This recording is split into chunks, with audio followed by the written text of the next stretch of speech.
What's up, everybody? Thanks for tuning in to the Undrafted and Overconfident podcast. On a Monday, February 2nd, 2026, I'm Jason Semko. With me, Brandon Bigo Gordon. What's up, everybody? Somebody's a little chilly on this eventful 2nd of Feb. That took every power in me to not stutter through. It was so motivating to see you get yourself pumped up. For those of you that need a real quick refresher, although I think everybody that's listening to this knew that this was coming, Semko is fresh out of a very exhilarating dip in Bigo's Cold Plunge. Like 20 minutes after it's done, I kind of feel better. There you go. Like I do feel refreshed. I do feel refreshed and a little energetic. Yeah. But the pain I withstood, not only doing it, but afterwards, is not worth this. I will gladly take my morning energy drink over that any day. It's an addiction. You're going to wake up tomorrow like, God, I miss that cold plunge. Ugh, just give me that dip. Feel that tingle in my toes. I hope by tomorrow, the tingling in my toes You feel your toes again? Yeah. It still hurts. For those of you that are wondering, yes, we did. My wonderful wife did record the episode. She's gonna slice it and dice it and make sure it's worth it. I honestly think it's just like our episodes. It can go unedited. Yeah, the whole thing was just a laugh ride and entertaining. But we picked a perfect day. Snow still on the ground. It was icy in more ways than one. It was 31 degrees in that cold plunge. Yes, it was. We got the temp. But I know you might see the video. But I really want to just say this. When Brandon opened it up, it was blocks of ice. I had to smash that sucker. That was some thick ice. You were pulling out like 3 feet long pieces from this that were stuck to the side of this cold plunge thing. Yeah. It was a nice Arctic chill. Yes, it was. I was ready to piss my pants. Well, good thing you took that little pee-pee right beforehand. Yes, a little nervous pee-pee. Oh, boy. But, I commend you, man. I mean, that's no small feat. And you going literally cold. Never done it before, and you dove right in, literally the deep end of the coldest of the cold plunges. So I commend you. You took it on the chin. Yep. Maybe you'll think twice about betting against your boy Bigo. But I'm guessing that my concern is that the next bet, Semko is going to double down and make sure he doesn't lose just so he can exert as much pain on me as humanly possible. It's going to be some kind of 100 burpee workout. No, why is it got to be workout? Or something that I feel confident that if I had to do, because when I really looked at the bet, I was like, why did you agree to this? Just going to have to do this is what I do. This is what I do. So next time it's going to be something that I'm in my wheelhouse. I got to enter into a 5K. I'm like, this is a nightmare. I can't lose this bet. But yeah, no, you did a fantastic job. Tell us what it was like. Try and describe the feeling from when you first dipped in. When did you start really second guessing this decision that you've made, or did you ever? Well, I think we should be honest. I was only in there for 5 minutes. Oh, I love your honesty. Well, there's a reason behind that. Can I go into the reason? Absolutely. Okay, so when I brought on my wife to assist in the videographing, or being the videographer, or whatever you want to call him, she said, "You're going to put him in for how long?" And I was 11 minutes. I was like, easy. 11 minutes. Yeah. She's like, you do 10 minutes. And I was like, yeah. And she's like, you do this every day. He's never done this before. And she's like, you need to Google this and see if you're going to kill him. So after exhausting research, we came to the conclusion that at 5 minutes, somebody that's never done it before can start tiptoeing towards frostbite, hypothermia, and I didn't want that J-Bear blood on my hands. I feel like you were probably scouring, trying to find the one article that would say, you'll be fine. Where's that Swedish nut job that's like, I do it for 20 minutes every morning, every night, and after I make love to my wife. And it's fine. So I was looking for that, never found it. Everybody was like, no.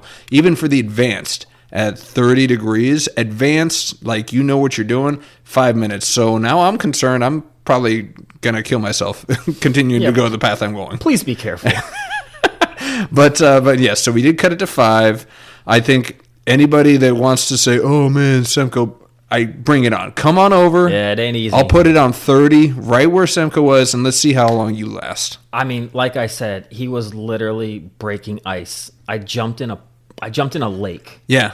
Pretty much. A frozen lake. Yeah. Like the James River. I jumped in the James River right now. Hopefully it's a little cleaner than the James River because that thing is grimy. I don't know what you do in there. Yeah. Yeah. No, that's true. What, you mean in that Cold Plunge? Yeah. You don't want to know. It was clear. Like, yeah, there was a few. It looked all right. Yeah, it was fine. But no, I honestly felt actually pretty good 3.5 minutes in. And then the toes started like locking up and the legs started getting like really cold. And yeah, it was kind of just slowly making its way up the rest of the body. Yeah. I was a little nervous for you because while I broke the ice, I still left some shards and they're like the little slivers, right? Yeah.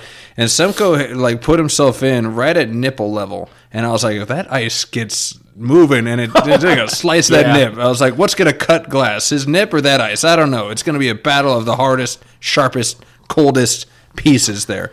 But yeah. So 3.5 minutes. You know, you started feeling quite literally like it was almost like a cartoon. It's like you saw it turn blue and it's like boop, up your leg. You're like, okay, this is getting kind of chill. I was feeling good. I was kind of singing to my music a little bit, and I was like, this isn't so bad. This feels just like my bucket of ice with my ankle in, and it feels just how it does like 3.5 minutes in. Like not bad, but it's a little painful. And then it just all of a sudden turned to like, thank God this isn't 11. Yeah, because unless it somehow got better, which it wasn't going to, it was just going to be pain. I think I maybe could have done 8. Yeah. Because I could have maybe pushed it to 7 and then like 1 more minute. It would have been so painful. Yeah. But that's about where I think I could have. 11 would have... I don't know if it was worth it to try to go to 11. No. Like if there was like money on the line or something, maybe. But I think 8 would have been about my limit. 8's a good mark. 8's an impressive mark if you could get there, and you will if you ever want to. The door's always open. But I think you mentioned that energy drink's going to be your bag. Yes. So you got to share with the people, what were you listening to while you were in the dip? Well, I had. Oh man, I kind of do forget. I think one of them was Henry Dugan. It was called Hungry. And then the other one was called Rescue Me by a few different like EDM artists. So you went something with a little upbeat. Yeah.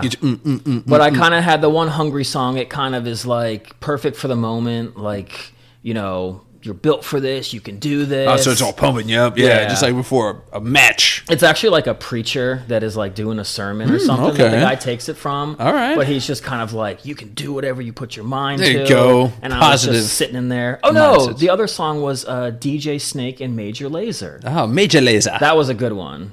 1 by 1, let me see you. 2 by 2, let me hear you. See, I go to the opposite. It's like I use the time in the Cold Plunge as a serenity. I usually listen to orchestral like tracks, Max Richter, something like from the Leftovers soundtrack. Who knows Leftovers? That's a great show. Sleeping on Leftovers. That's one that a lot of people are angry with how it ended. Yeah, my wife is one of those people. She was so excited about the whole show, and then the ending was just kind of for her like fart noise. Yeah. I loved it. I thought it was like a cool little wraparound. Everybody, I'm not going to spoil it, but it's a good watch.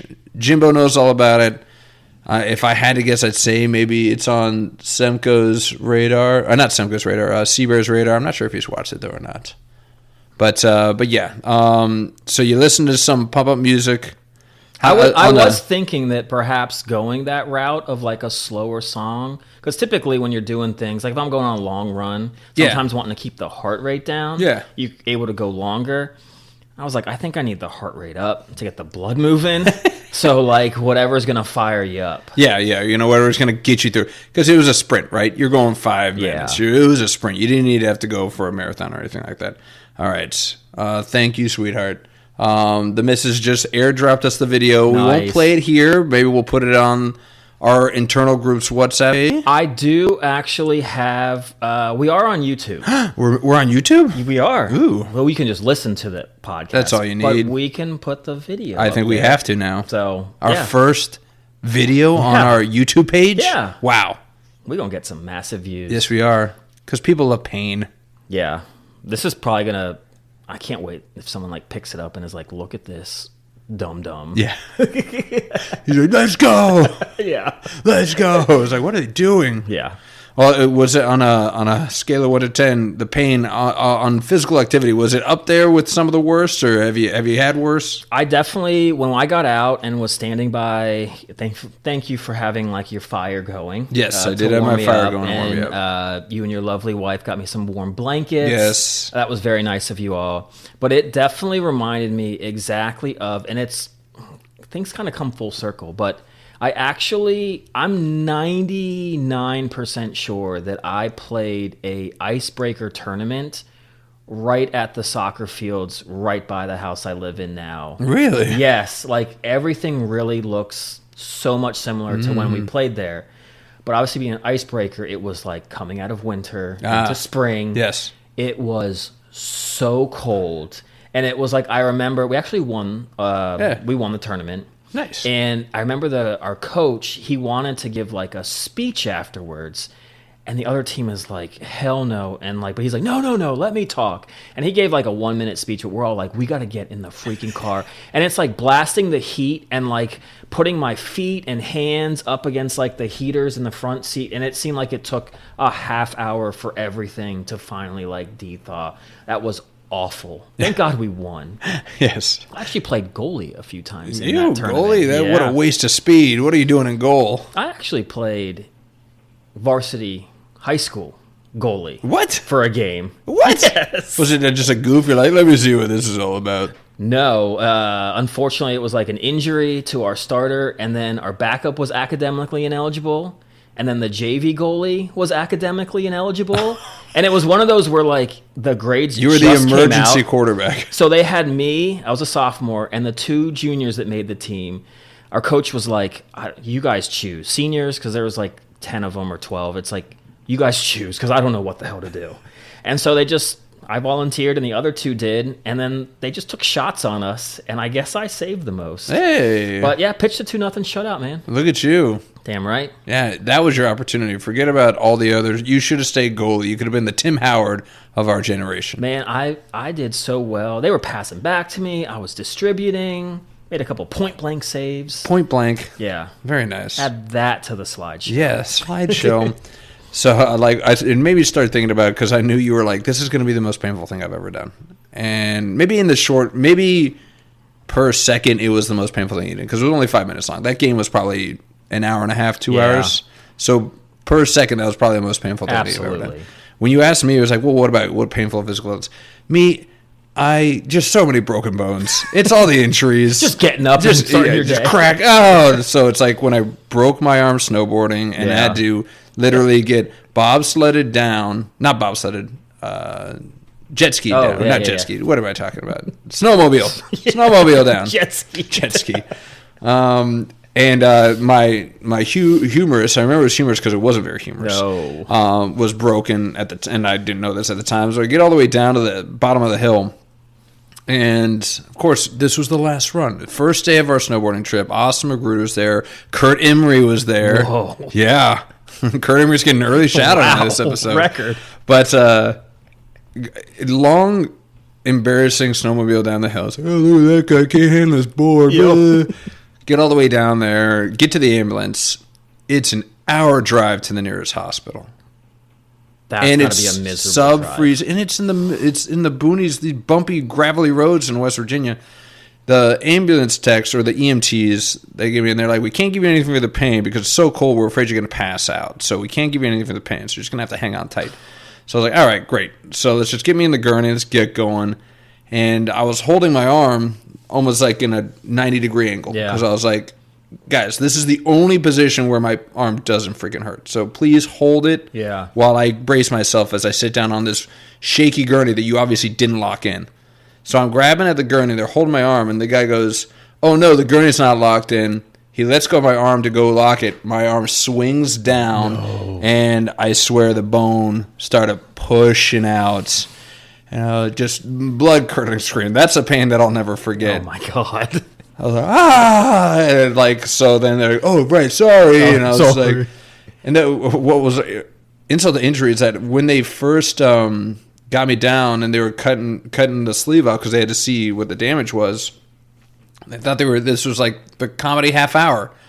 They're coming over. I'm a college kid. I don't have like the fancy like Hurley clothes or the so he's like, oh, this sucks. I have like a thermal, like a legitimate like thermal on. It's like, usually when I cut these up, it's all the designer stuff. And I was like, well, excuse me, I don't have it. And then my arm's broken. So this arm is 3 times the size of this arm. Oh. And the guy decides this is the time to be like, hey, you're really working out that arm. I was like, get out of here. What are you doing? You were having none of that. I was like, this is not the time. I wonder if other people have been like receptive to that. Like, that's a good one. So I'm in an immense amount of pain. Thank you for lightening the mood. And I'm like, get the freak out of my face. So that was definitely up there. One of our last years of trap. I don't know if you remember this game, but we were playing against, I think they were ex-football players. Okay. And I was playing safety at the time because I think Kurt had already graduated. Yeah. And the play had ended.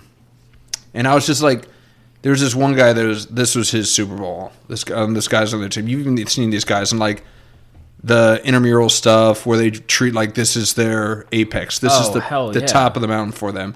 I'm just out there having fun, getting some exercise. Play's over. Apparently, he's still running his route, not even looking where he's going, and he collides into me, and he splits my orbital bone. Yes. You remember this? Yes, I do now. Orbital bone splits it wide open, and I get 8 stitches right there, and I'm bleeding everywhere, concussed. Only good thing is that the nurses told me it was pretty cute, so there's a happy ending. Now, see, that's how you're supposed to treat somebody. There you go. Yeah, so give me the cute one. Don't give me the overweight middle-aged man that's making. I was like, I'll be at the chuckle bucket on every Thursday. You should come out. I'm like, get out of here. Trying his new stuff on you. Yeah. So yeah, all of my painful physical events are quite literally breaking bones, stitches, that type of stuff. Yeah, I remember I broke my wrist in soccer. And I remember my mom had to take me to the game and getting in the car. And I just was like, run every red light. Like, this hurts. Just get me there. Yeah. And then, of course, I mean, she doesn't do that. But then we get there and we have to sit there for like what felt like an hour. It was probably like 30 minutes. But I'm just like, I mean, it's like my wrist is just not straight anymore. Yeah. And I'm just like sitting there looking at it. And it's like, this ain't right. Is anyone going to help me? Like, this sucks. But no, the only other things I could like think of were like doing some of like my races, like whether it was even like track, like 400 or a mile, or like the Marine Corps Marathon. Like that wall is real. Yeah. Like you just, right at the end. So for those of you that are on the Marine Corps Marathon, that last, what is it, mile or half mile? It's just a hill. It is pretty hilly, but it was more like mile 21. Okay. Is you're running and you're just exhausted physically, mentally, and you're just, I just wanted to quit for like 2 miles. Yeah. And then you catch like this second wind. But yeah, that wall, you're just like, I mean, if I just stop and someone can pick me up, I'm like, this is good enough. Yeah. Yeah. And you just like fight through it. And then finally, like, you're like, oh, there's 3 miles left. Okay, like, let's try to push through. And yeah, it's like you go over like the bridge. Like, what was that, 14th Street? Or one of the bridges that just felt like forever. But I remember on that bridge, there was one person on that bridge, and it was this guy, Kale, who we played a little bit of like soccer with, that worked with Todd French. And he was like lightning fast on these runs, but he was out there like cheering. And man, I feel like that helped me get all the way. Look at that. He was the only one on that bridge, and just like I knew the guy, and he was like jogging with me after he'd already run like a 2-hour marathon. Like, I mean, he was. So he was already done. Yeah, and he came back for you. Yeah, that's super cool. No, and he just. I thought he was just a spectator, like the boards, like go. I'm pretty sure he ran it, but yeah, we'd do like half marathons, and I'd run decent times, but he'd be done in like an hour and 10 minutes. Those people are just superhuman. I understand. They just go out and like, and this is how you're supposed to do it, and I just don't know if I can do it, but you go out really, really fast, and then you just hope to hang on at the end. Like, you're just in pain for the last like 5 miles, but you just try to maintain your pace. Yeah, like, I blame Will Billy and my flat feet for me never getting into long distance running, except for, of course, the Chicago Marathon, which obviously I completed. Yes, of course. But I'll never forget when Will Billy started doing the runs, and he just come home. He was like, "Oh, there goes another toenail. Just pop right off." And I'm like, "Nope." I was like, "Your body is literally rejecting toenails. The amount of blisters he would have on his toes. I'm like, no, thank you very much. He's like, come on. I was like, you are the worst salesman in the world. How do you think this is going to go? He's probably tried every sock. He's probably tried every he was doing toe socks. He did the toe socks. Is that supposed to be good for your feet for that type of stuff? I would think so. You're not having the toes rubbing against. That's what happens. Yeah, that's true. Okay, yeah. There you go. I was gonna say though, I want to know then where you felt, because when I thought of this topic, I was like, I think I know what one of Brandon's toughest one's gonna be. That Tough Mudder we did in West Virginia. Dude, I just cramped up. It wasn't even that bad. I cramped up. My calves were en fuego. So I'm very sorry. No, it's okay, because in reality, because I know he doesn't listen, but if he does, maybe he'll have something to say. You were outpacing Stephen Hunter. Yes, still, I was. Though. Yeah. And he was the one holding us up. Yes. Thank you for that. Yeah. Stephen thought he was in shape. Oh, he's the hot dog. Yeah. Mr. Stephen Hunter. But yeah, that actually was kind of that was a long. I love that though. I would do that every day. I would do that. I mean, when you can break up the monotony of a run, I'll do that. Like a mile and then an obstacle. Mile, obstacle. Just don't do what Chris Hunter did. Which is? So one of the obstacles was there was these big trees, literally, and branches, across, and you had to sometimes go, under or over. Yeah. And so one of them was about chest height. He thought he had the ups. He thought he still had the vertical. Well, no. He came to me and he's like, Jay Bear, you think, kind of if you just run and kind of jump a little bit and run into it, that you'll just kind of flip over. Physics was not his strong suit. Neither was mine, because I was like, yeah, I think so. That's great. He jumped right into it and just bounced right back. Just the wind knocked out. Yeah. You could hear the wind getting knocked out. Yeah. That was that Tough Mudder was probably your first experience of a true cold plunge. Remember, one of the obstacles was you had to completely submerge. The Arctic Enema. The Arctic Enema. What a great name. I've never seen... I love Todd French. Great. One of the best soccer players I've ever played with. Could watch him pass a ball all day. Not the fleetest of foot. Okay. I've never seen him run so fast as when he got out of that Arctic Enema and just started sprinting to warm up. He was flying, man. I was like, he passed by. I was like, I don't think I've ever run that fast. He was moving. I don't blame him, though. All right, so I can assume that we're not scheduling Todd French for the cold plunge then. Well, absolutely not. I would think not. No. Well, it's been super cold, man, and apparently we're not the only ones to feel this way. Puxatawny Phil, Groundhog's Day. Today is Groundhog's Day. It is. And Puxatawny said, you know what? There's a creep. He's creeping behind me.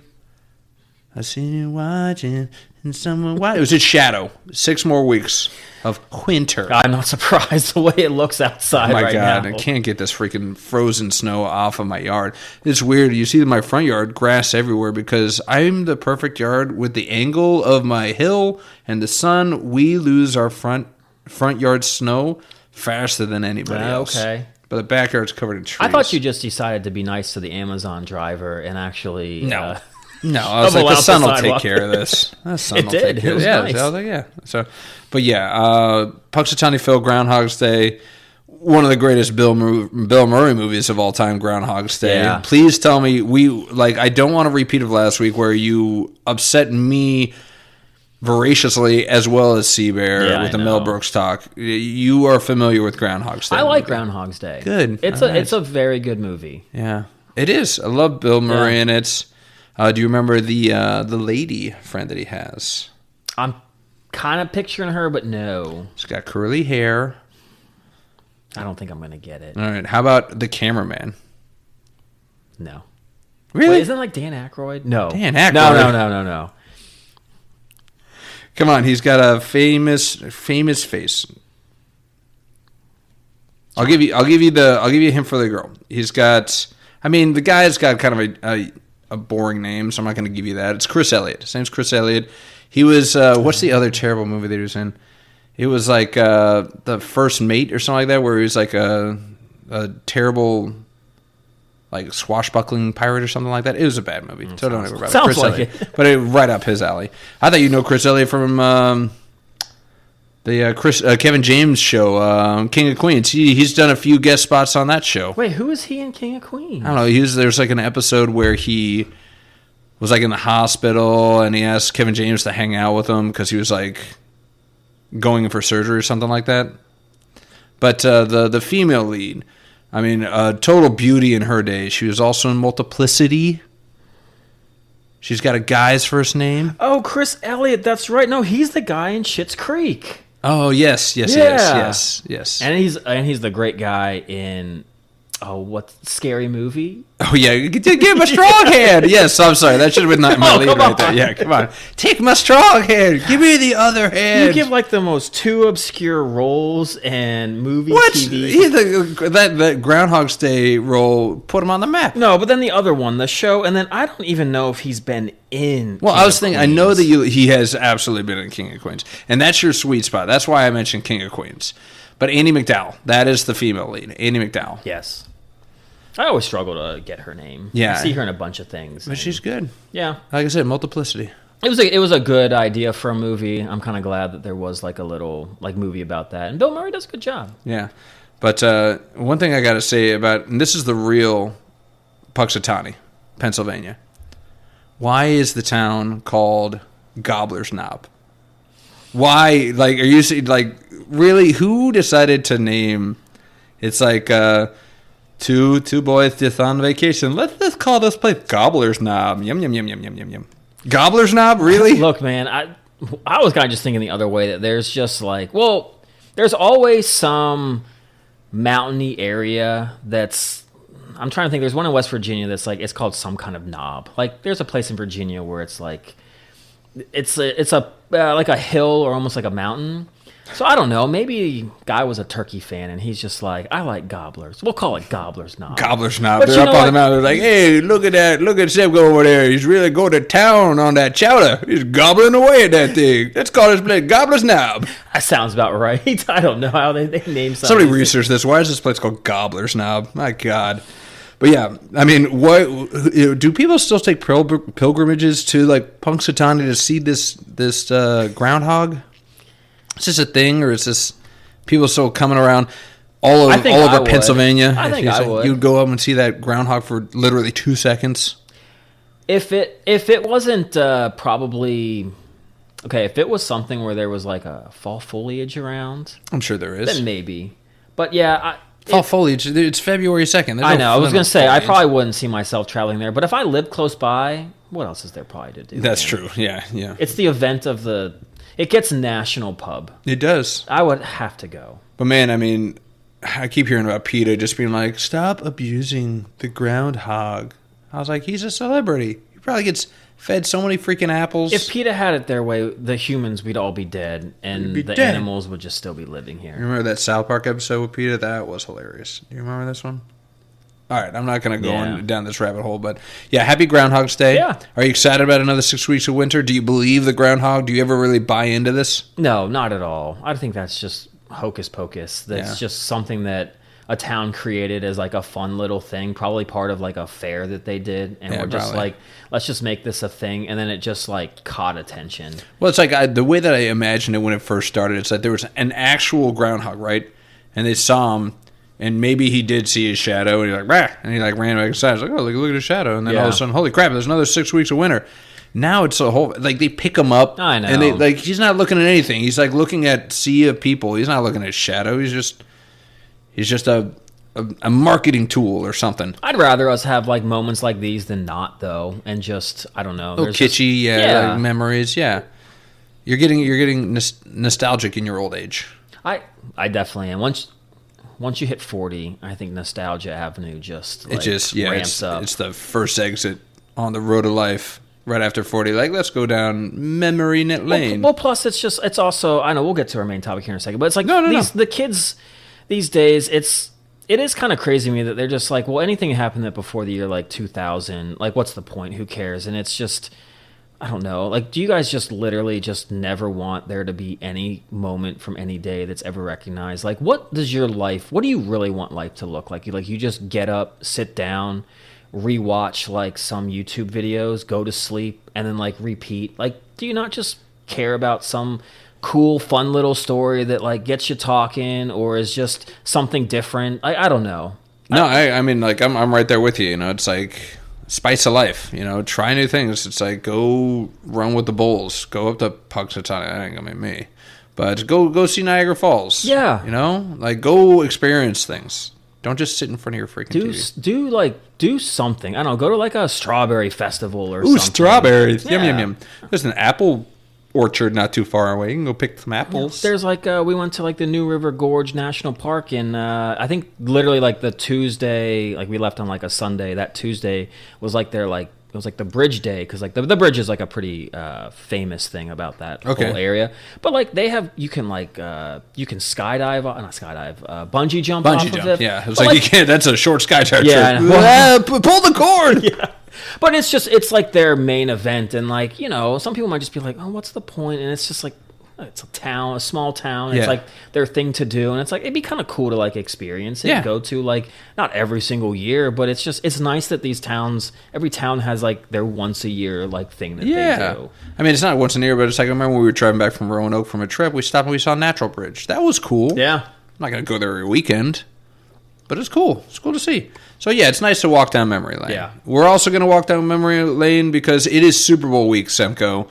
And we decided that instead of just talking about the matchup, we've talked to this to death. We know that Brandon was perfect with the Super Bowl predictions, and it's going to continue in the winter. We thought instead of harping over the X's and O's and talking about, is Darnold really better than May? And, is the defense going to show up? And all this sort of stuff. Let's go back and look at the memory books, and let's talk about our favorite Super Bowl moments. What were your favorite Super Bowls? What were your favorite experiences during the Super Bowls? Believe me, and shout out to Seabear for giving me some highlights because I feel like he knew I was going to get the details wrong. Yeah. So, good refresher. Thank you, Seabear. For that, because I've got a laundry list of, it doesn't even have to do with the game, but just the activities that surrounded the game. This is going to be a 4-hour It will. This alone can be a 2-hour topic, but I'll try and keep it brief unless I feel it needs some length. That's fine. But before we do, I kind of said we weren't going to do it, but anyways, who do you have winning? We got to do it. I've got the Seahawks. I've had them since the beginning of the playoffs. I don't see that changing. Who do you got? I have the Seahawks as well.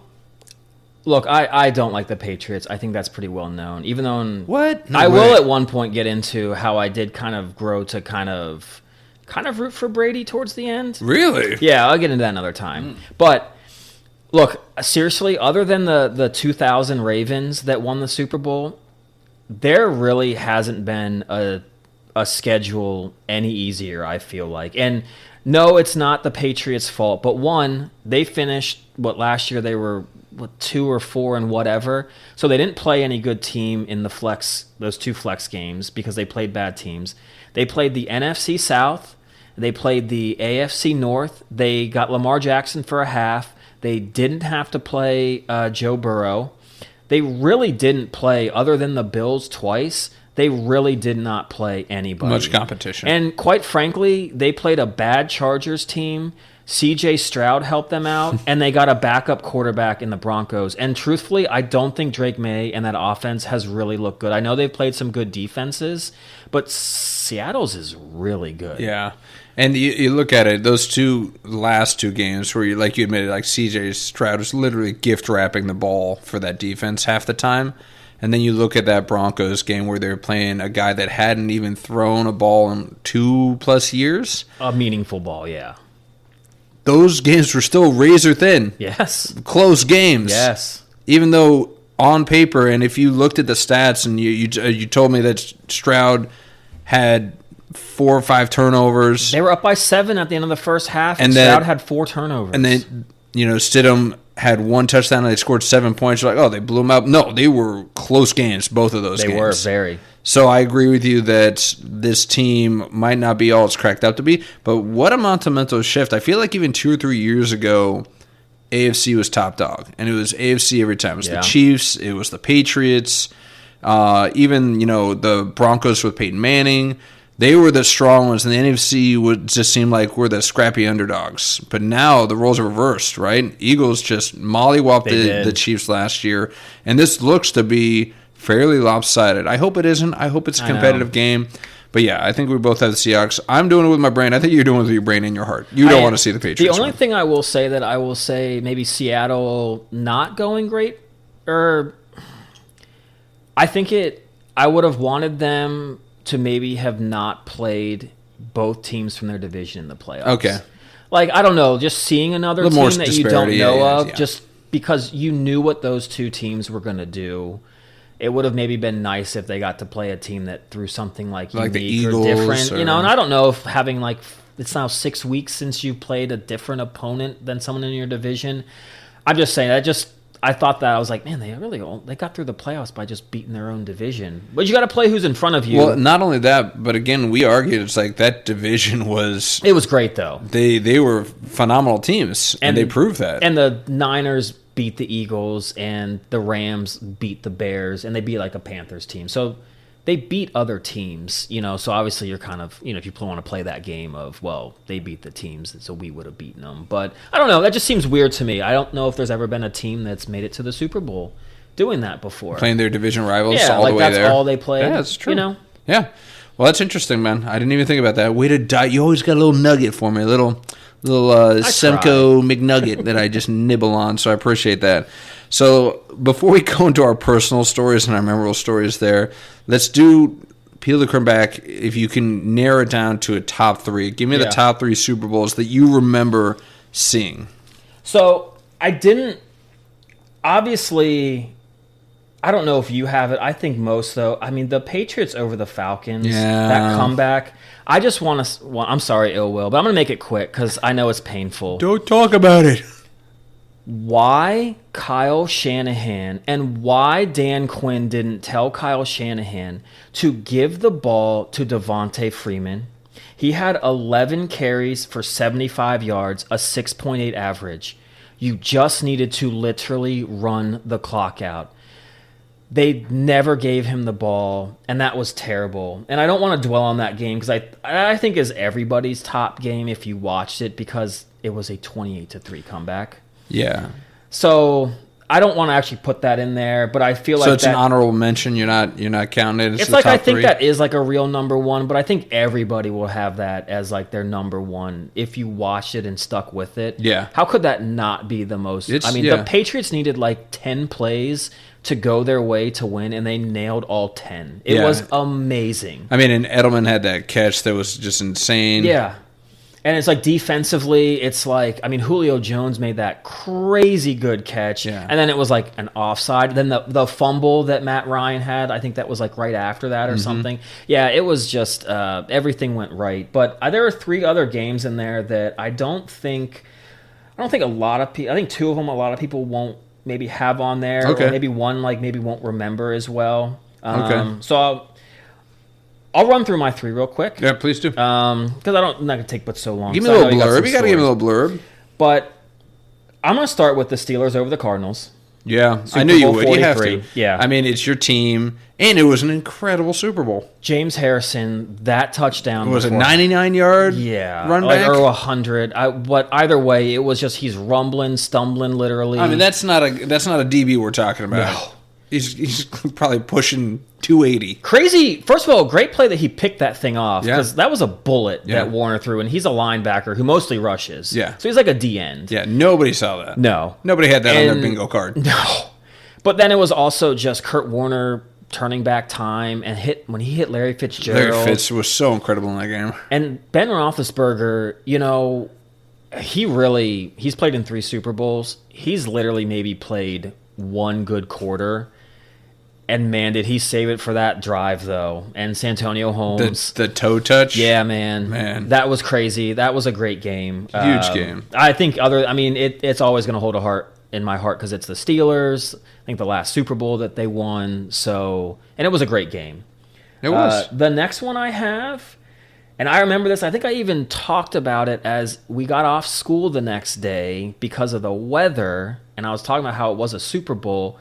The Rams-Titans. I love that game. That was, yes, absolutely. When Mike Jones tackled Kevin Dyson on the 1. 1 yard. But like Steve McNair kind of had that kind of like the Eli Manning helmet catch where he just evades like 3 guys and he just like wills that team down the field on that final drive. And I remember, I think his name was Kevin Carter, defensive end for the Rams, and Dick Vermeil's the head coach of the Rams. And Kevin Carter, it's like the final drive, Titans are going down, and he pulls himself out. And Dick Vermeil's like, "It's the Super Bowl. What are you doing coming out of the game?" He's like, "I'm tired, coach." And he's like, "Why are you even thinking about being tired? Like, come on."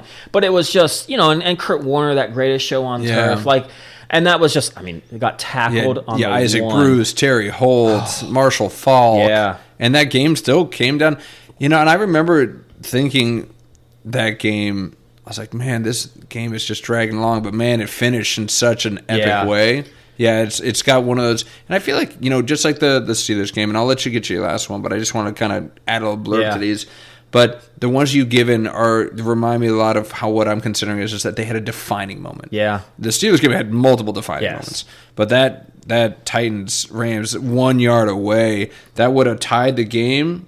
Would it have tied the game? No, it would have won the game. They would have won the game. Yeah. Wow. And I will say this, I want to give some credit, because to get into the final, the Super Bowl, the Rams had to beat that Tampa Bay Buccaneers team that had like the Warren Sapp, Derek Brooks, John Lynch. And it was such a close game. I think it was like 2-6 going into the fourth quarter. And Ricky Prohl scores on like a 30-yard bomb to win. But it was like offense versus that great defense. And that was like, that was almost better than the Super Bowl until like the fourth quarter. Yeah. But it was like seeing them like get over the hump of Tampa Bay, because everyone was like, when they play a good defense, the Rams aren't going to do it. Yeah, that was. And then my last game has a little bit, kind of segue to some of your stories, but it's one that we watched together. Oh, yes. I think I know where you're going. The Harbaugh Bowl. Oh, the Harbaugh Bowl. Yeah, the Harbaugh Bowl. Okay. Yeah. I think it was just like you, me, and the girl you were dating at the time. Just leave her there.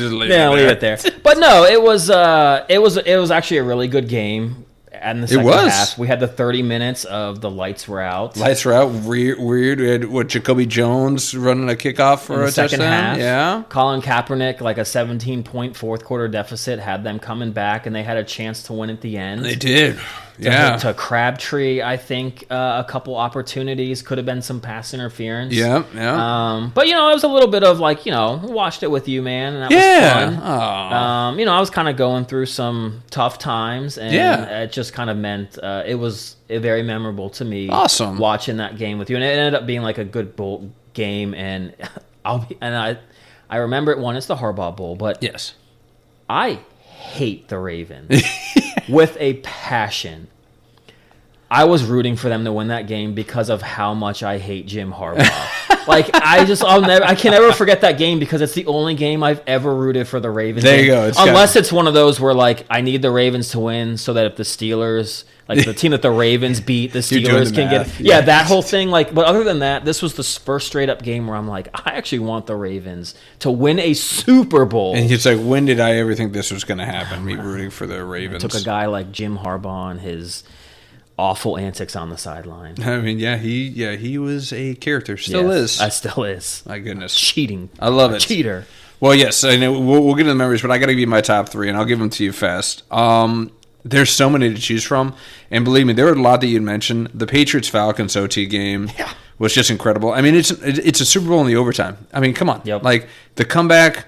I remember, what's the defensive tackle for the Falcons? He still played Jarrett. What's his first name? Grady Jarrett? Yeah. God, he was unstoppable. I remember I was watching the game in Hawaii with Jimbo, and Jimbo and I, every time he got a big tackle for loss or sack, we're like, oh, he went to Jarrett. And we just kept saying that. And this party that we're with, they're just like, who invited these two knuckleheads? But we couldn't stop saying it. And the other reason that was an important one for me is that is when the Dwight curse really enveloped. I remember we started for some reason, this is when the hashtag Dwight curse came out. Me and Jimbo, for some reason, I think it was because Dwight was rooting for the Falcons because he can't stand the Patriots, and he was talking all that crap, and he was like, no way they lose this now, or something like that. And every time they scored, Jimbo and I would start firing off texts in our group chat and be like, Again, we were like, oh, DW is the only one that was the one that said that the Titanic was unsinkable. Hashtag Dwikers.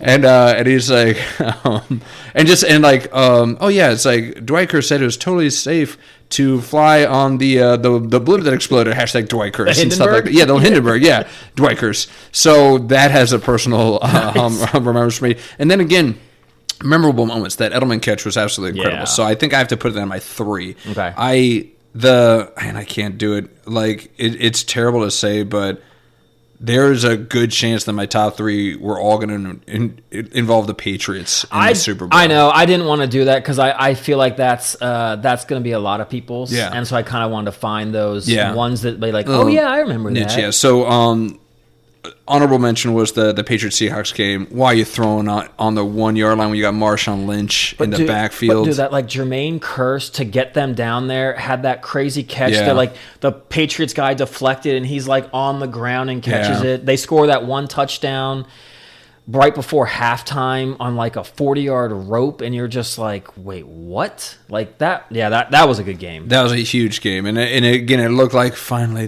someone's going to knock the Patriots off. And it got too cute. Dumbest got call. too cute. Honorable mention, because I can't really have all Patriots, so it's honorable mention. Number 2 for me, we were also together with. It's not the one that you're thinking of. Oh, here we go. It was no. It's not that one. I'm not even going to count that one because that one's more memorable for other reasons. But the actual game, and I enjoyed the game. It was good.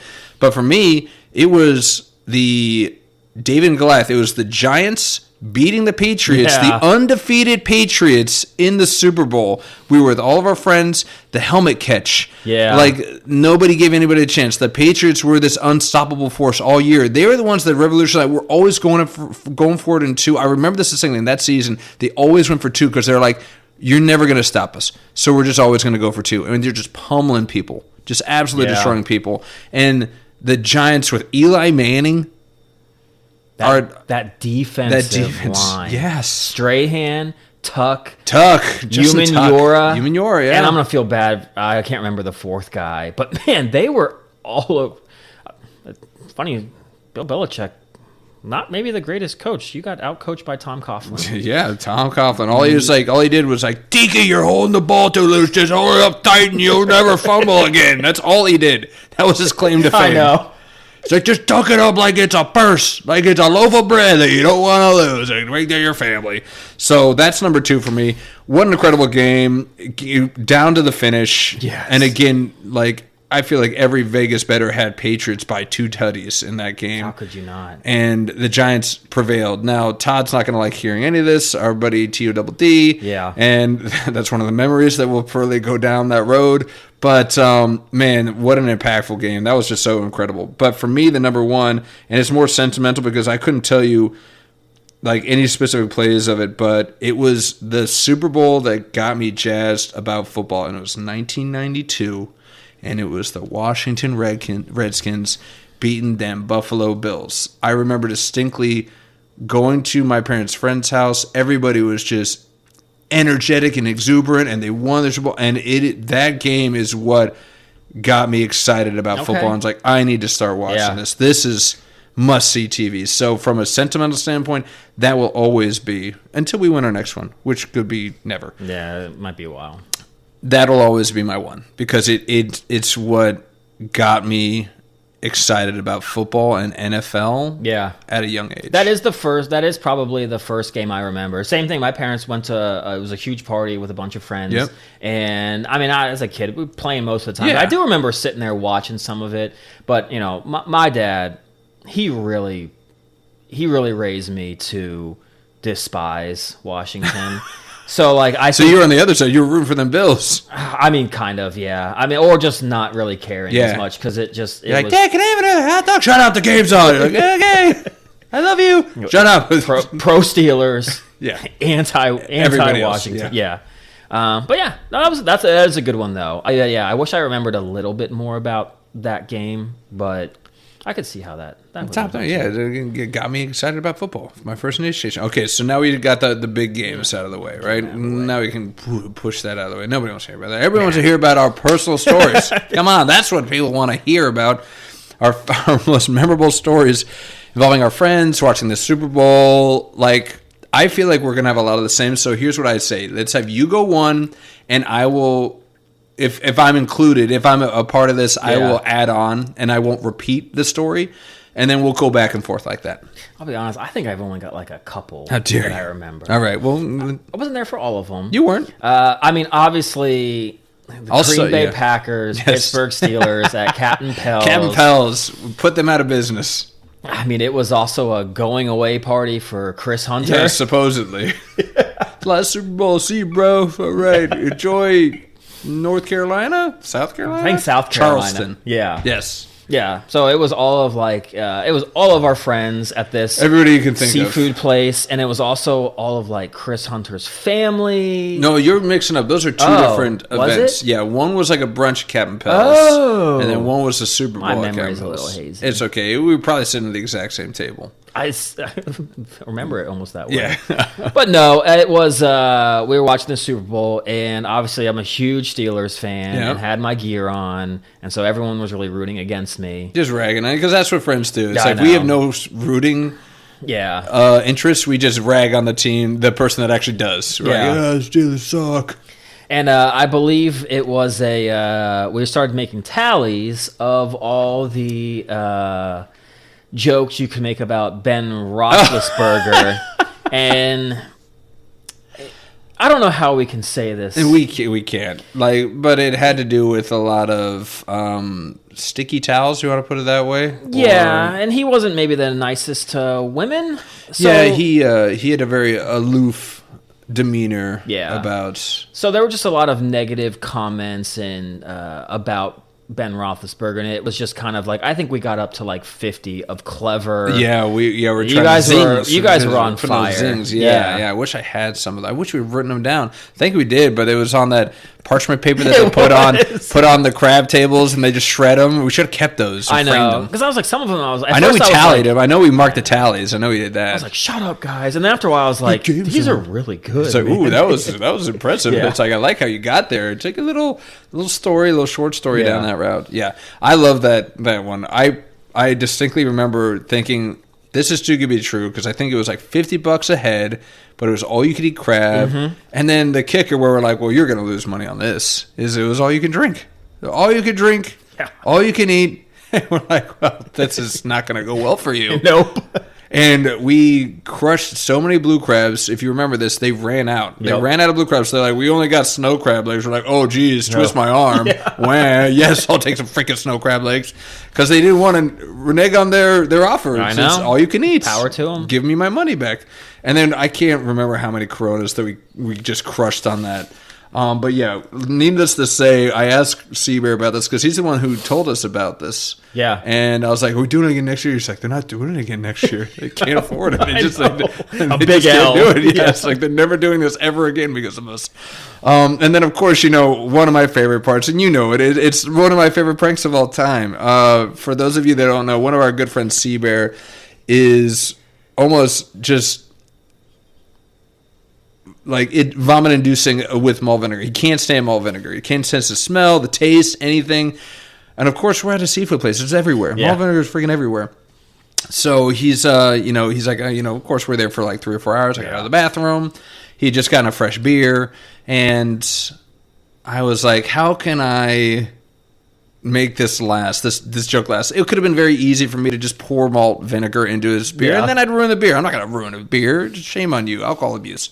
And I was like, I got to make it seem very, like, where's the smell coming from? Where is it coming from? Because he made sure there was no malt vinegar within, like, an arm's reach of him. It's like nothing in my vicinity, no malt vinegar. So I took a napkin, and I doused it, almost like chloroform, with this malt vinegar, and I just started rubbing the neck of his bottle of beer. Just rubbing it all up and down the bottle or the neck of the bottle. Comes back out of the bathroom, and it took everything. I know, for me not to just bust out laughing, just watching him just befuddled, like take a sip of his beer. Where is that coming from? He's looking under the table, looking under the table. He's like looking for my. He's like looking at my. He's like, give me the malt vinegar. I was like, I don't know what you're talking about. It took it for, and I just started like.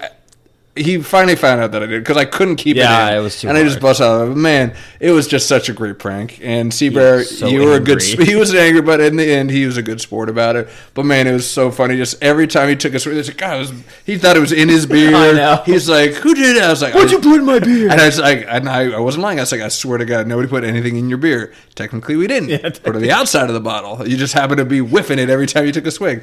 And just the face and just the again the befuddlement, everything about it was just the best, and I just loved it to death. It couldn't have gone any better. I know. It went swimmingly. So that'll always have a soft spot in that memory for sure. I'll go to the next one that we did together. I'll leave the Patriots Giants game if you want to kind of go that. I'll go in a different route. I'll go with that Colts Saints Super Bowl at the apartment that me and Todd were living in, and we invited you and Will Billy, and this was when we did our feats of strength. Do you remember this? Yeah, a little bit. So this is, I don't know if I was just, pushed up on testosterone or whatever the case may be, and like Semko and I had always been somewhat competitive, but it never came to blows or anything like that. But man, for some reason, I don't know what it is. Do you remember how this started? I remember fighting a little bit, and like that's about it. Yeah, like all of a sudden we started full blown like wrestling, throwing ourselves all like around the apartments. So much so that, like, even in our it was an apartment, so we had a little foyer. We, like, got wedged in the foyer, and we're like, the game is up. We're missing the game. I don't remember anything from the game. I remember they did an onside kick. That's about it. Yeah. And we're I think I was, like, in a headlock, and we're like, did you see the onside Yeah, and we're kick? like, I'm a little busy right here. And, like, being competitive as we were, neither of us wanted to bow out and just say tap or anything. It was like, no, I'm not going to allow this to happen. And the other thing that I remember is... I was the heel. Like, I remember Will Billy being like, "Get him, Jason!" And I was like, "What the heck? Where's my rooting?" And my girlfriend at the time was there, and she was just embarrassed. She's like, "I'm not even watching this. I'm just gonna watch the game. I can't believe this." Looking back at it, I'm like, we literally were just like fighting and wrestling for like 2 hours during a Super Bowl. Yeah, and and Seabear was there. Thank you, Seabear, for this. I remember why I at least initiated this, because we did Power Hour right before the game. That never leads to anything Liquid courage. productive. I know. I think we'd had built up so much of like that. Like, I kind of want to just fight this guy. Yeah, I think this was in the middle of our tennis battle era. Yeah. And we're like, you know what, tennis isn't doing it anymore. We gotta take this up a notch. And might as well, liquid courage, and it's a Super Bowl, and it's not the most appealing Super Bowl game. Yeah. And let's just have it out. And I remember I like passed out. I was exhausted. I know. I was exhausted. It's like I fell asleep. I woke up. I was like, I don't remember the end of it. Yeah. So yeah, memorable from the extracurriculars, not from the game. And I don't really think we've got a clear-cut winner. I think it was a dead heat the whole time. And I do think that eventually we just kind of called it. Yeah. Eventually. But I remember distinctly, like, even Will Billy's about as calm as a cucumber as they get. But when he started John and be like, "Get him, Semko," I was like, you're about ready to fight. I had a headlock. I remember, like you said, you were in a headlock, and I had you, and I was like, when I'm done with him, you're next, Will Billy. He's like, "Bring it on!" And he was like taking his shirt off. I was like, "Oh, I don't want none of that. No way. I'm exhausted. You're gonna take me as no, thank you very much." And Will's a big guy. Yeah. I was like, "No." I was like, "Oh, that was bluffing." Like, we know Nacho. Too. Yes. Oh man, that's another story. Yeah, I know. When we get Kurt Emery on the call. Oh my God. Or maybe Seabear. We get Seabear. He can share his insights of the infamous Nacho. So that's my next story. You got another memorable story with the Super Bowls? I know that Patriots Giants. Yeah. And I know there was a punch thrown. Punch to the chest. The chest. Yes. I believe it was Todd French. It was. I can't remember. Why was he so puncher? Yeah. Oh, I know. Not the punchy. And why was he so upset? Man, he was. I remember he was wearing a jersey. What team was he rooting for? Blue, but they were both blue. Yeah. Maybe a little silver trim. Does that ring a bell? Eli Manning guy? No, not after that game. I don't think so. Yes. So Todd and we were with this whole Patriot family. Yes. Meg was there. Grizz. Is Grizz a Patriots fan? By marriage, maybe? Yeah, I think by marriage. Molly was there. All the Frenches were there. We were at, I think, Meg's apartment in like Meg and David Newport were living News. together or something. Yeah. And we were like, I think this was my first introduction to Meg. And might have been mine too. yeah. And one of my favorite was not the punch. Although I have a hot take on the punch, which we'll get to. Okay. But during that whole game, so for those of you that need a little refresher, this was the Patriots-Giants game, the game that I was talking about. Undefeated Patriots go to the Giants. Patriots fans, diehard of our friends, Todd French, his family. I'm giving Todd's full name here for some reason. What do you give his middle name? Julian? No, I don't remember. Todd Julian French. Benjamin, I think. Benjamin, that's what it was.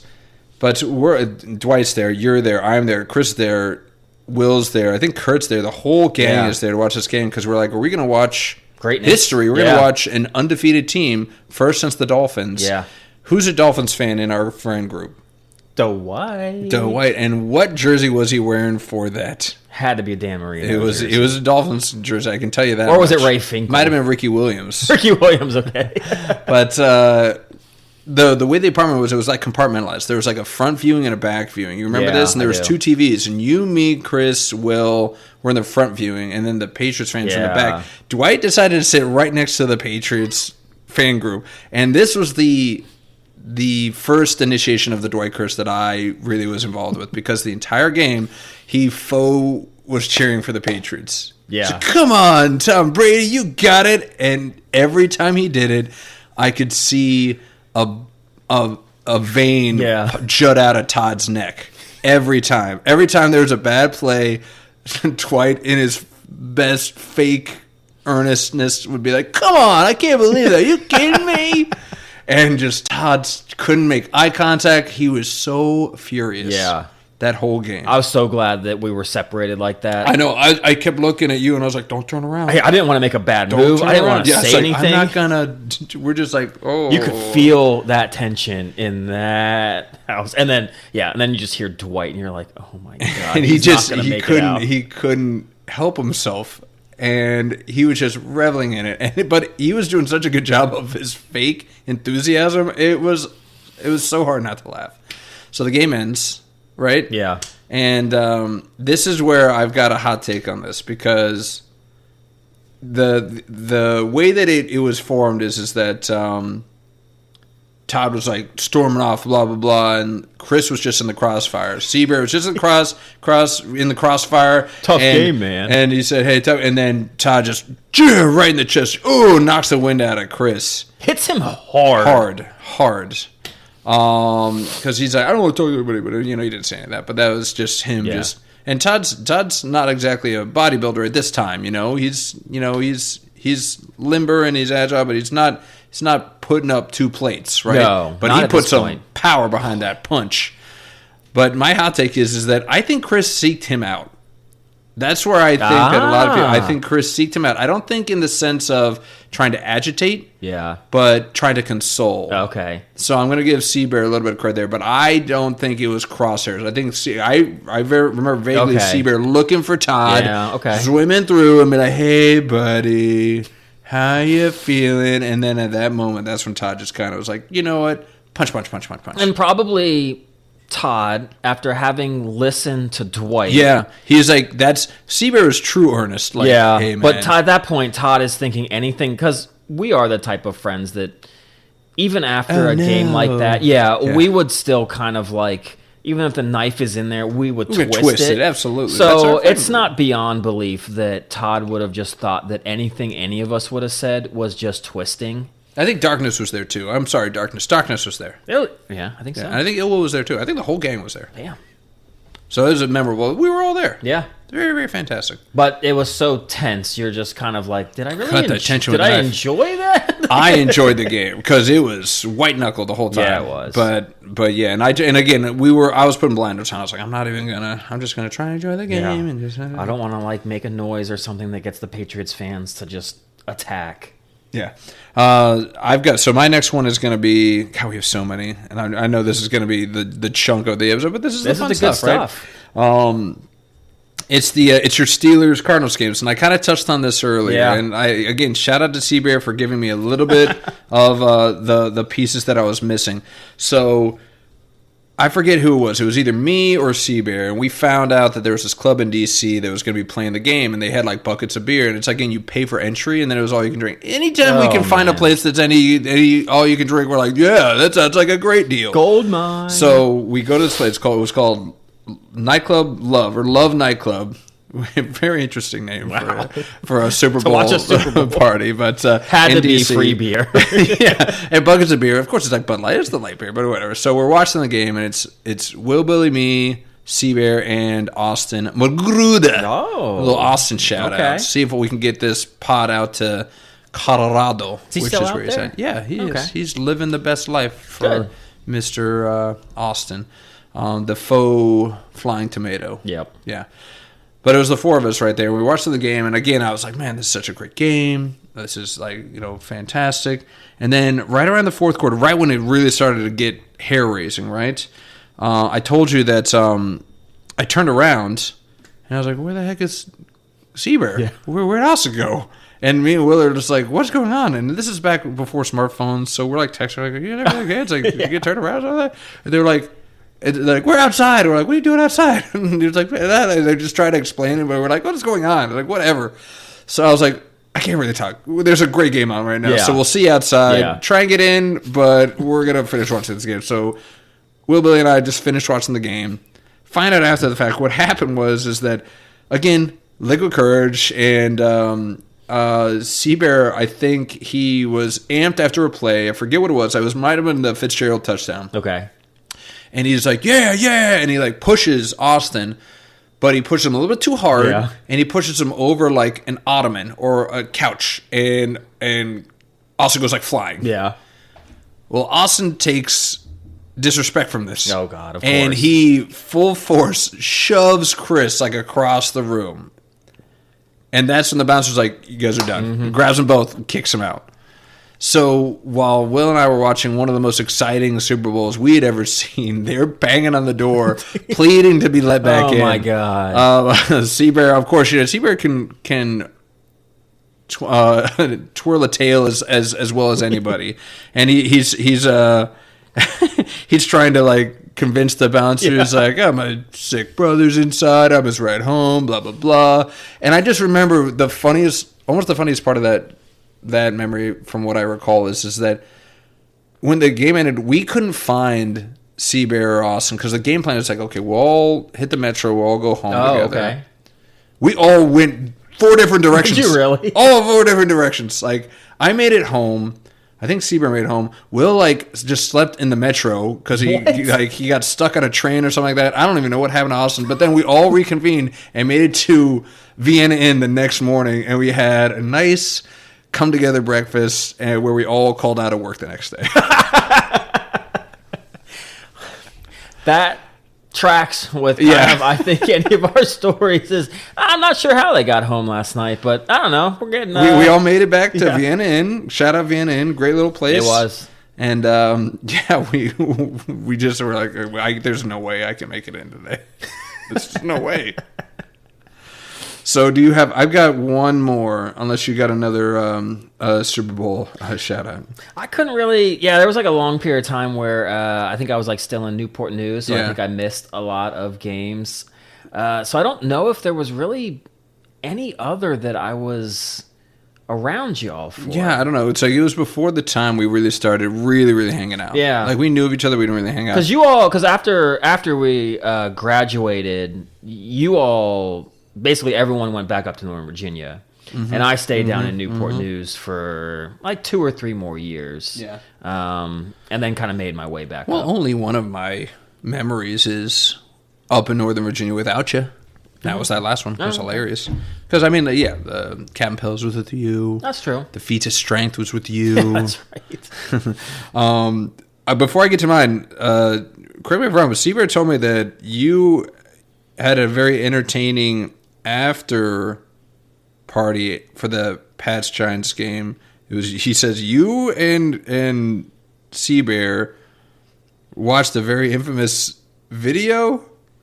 Do you remember this? I'm gonna just because I can't tell you what the like after the Patriots Giants game. Is that like we're not gonna talk about what Seaver? At least I'm telling you that I told Jamer. Do you recall this with Caitlin? He swears I was there, and I was like, I was not there for that. I think you would remember. I think I would remember that. I think I do remember. How do you not forget watching? I didn't remember it till you just brought that up. You blocked that out. I had blocked that out. It was like the Jaws Rules fan club. I had blocked that out till someone brought it up. Yes, Seabear, I do remember watching that. Just artistic video. Yeah, it was quite artistic, yes, to say the least. All right, the last one I got was the nip slip game. You remember when Janet Jackson and her the Justin Timberlake, you ripped her. I remember that. What game was that? I don't remember the game. Oh. I just remember where it was. Oh. I was like, where else would I be to watch a nip slip? I was at freaking Hooters with Seabear and Will. Perfect like, location. This is and I missed it. Like, I feel like I was like ordering my wings or something like that, and Chris was like, "Oh," and I'm like, "What?" He was like, "Did you say that?" And I was like, "Say what? What are you talking about?" So I didn't even see. Yeah, I was too busy chowing down. Yeah. There are good wings. I was making conversation with our very entertaining host with the most. Okay. So yeah, so that's my last one. Other than that, there's the here and there, but I think those are the big hitters as far as the memories go. A lot of memories from a lot of really great moments. Somebody else has a lot of great memories, a lot of great moments, but apparently not enough to get him into the Hall of Fame on the first ballot. So we got to talk. It'll be a light one, but can we talk about Bill Belichick not making it on a first balloter Hall of Fame? Yes, absolutely. Give me your scoop. What's the reason? I think there's so much behind the scenes that I think there's two things. So the NFL, to get into the Hall of Fame, it's not a rule, but basically they do at least put in 4 people every year. Okay. Like 4 to 8, but it's always 4 at the minimum. Minimum. Baseball, sometimes no one gets in. One person, maybe. Yeah, maybe, or 2. So it's like you kind of have to put in people. And as much as I don't like the guy, I think Deion Sanders actually did kind of say something that I thought was kind of right. And maybe it's because I look at it the same way. I know you're in the Hall of Fame, but there's also a difference in some of those Hall of Famers. Like, there's your all-time greats. There's, like, the all-decade team that makes it, and then there's the ones that aren't. I mean, you're Hall of Famers. But I feel like you're fringe. You're more fringe. There should be, like, I think, that little extra distinction. And I think being a first ballot Hall of Famer is kind of the distinction. The distinction. And I don't know, Bill Belichick, I think Patriots fans will sit there and tell me, well, he won like 6 Super Bowls. Okay. And if that's all that it's based on, then I guess I would kind of say, well, you cheated for 4. Because Deflategate, yes, you didn't videotape that St. Louis Rams practice, but actually from 2000 to 2007, you guys were illegally, whether you want to do semantics and call it they weren't at the right level, you were actually cheating. Like, you were caught cheating, videotaping where you shouldn't have. You're cheating. And then Deflategate, whether or not you want to call that, they really couldn't come to a super big conclusion, but it obviously, more people were saying it would probably seemed like you guys were doing something wrong when, I don't know, ball boy takes all these balls into a bathroom, Tom Brady smashes a cell phone. So that's another Super Bowl. So I feel like with the Deflategate, like you said, there's a lot of smoke and gun, right? Exactly. It's like you guys did a lot of really confusing. You made some confusing decisions that only make you look more guilty. Yeah. I don't know what other team other than the New Orleans Saints with Bountygate. You guys have 2 issues with the one head coach at the helm. What other team other than the Saints is there anything swirling around that team? So I think that's a big knock. Also, too, I think, because the Patriots fans will also tell me, well, he was so brilliant. I mean, he got Tom Brady. Okay, first of all, what coach GM is looking to draft their next starter in the 6th round? Oh, but he was so smart. He knew that, why take him earlier?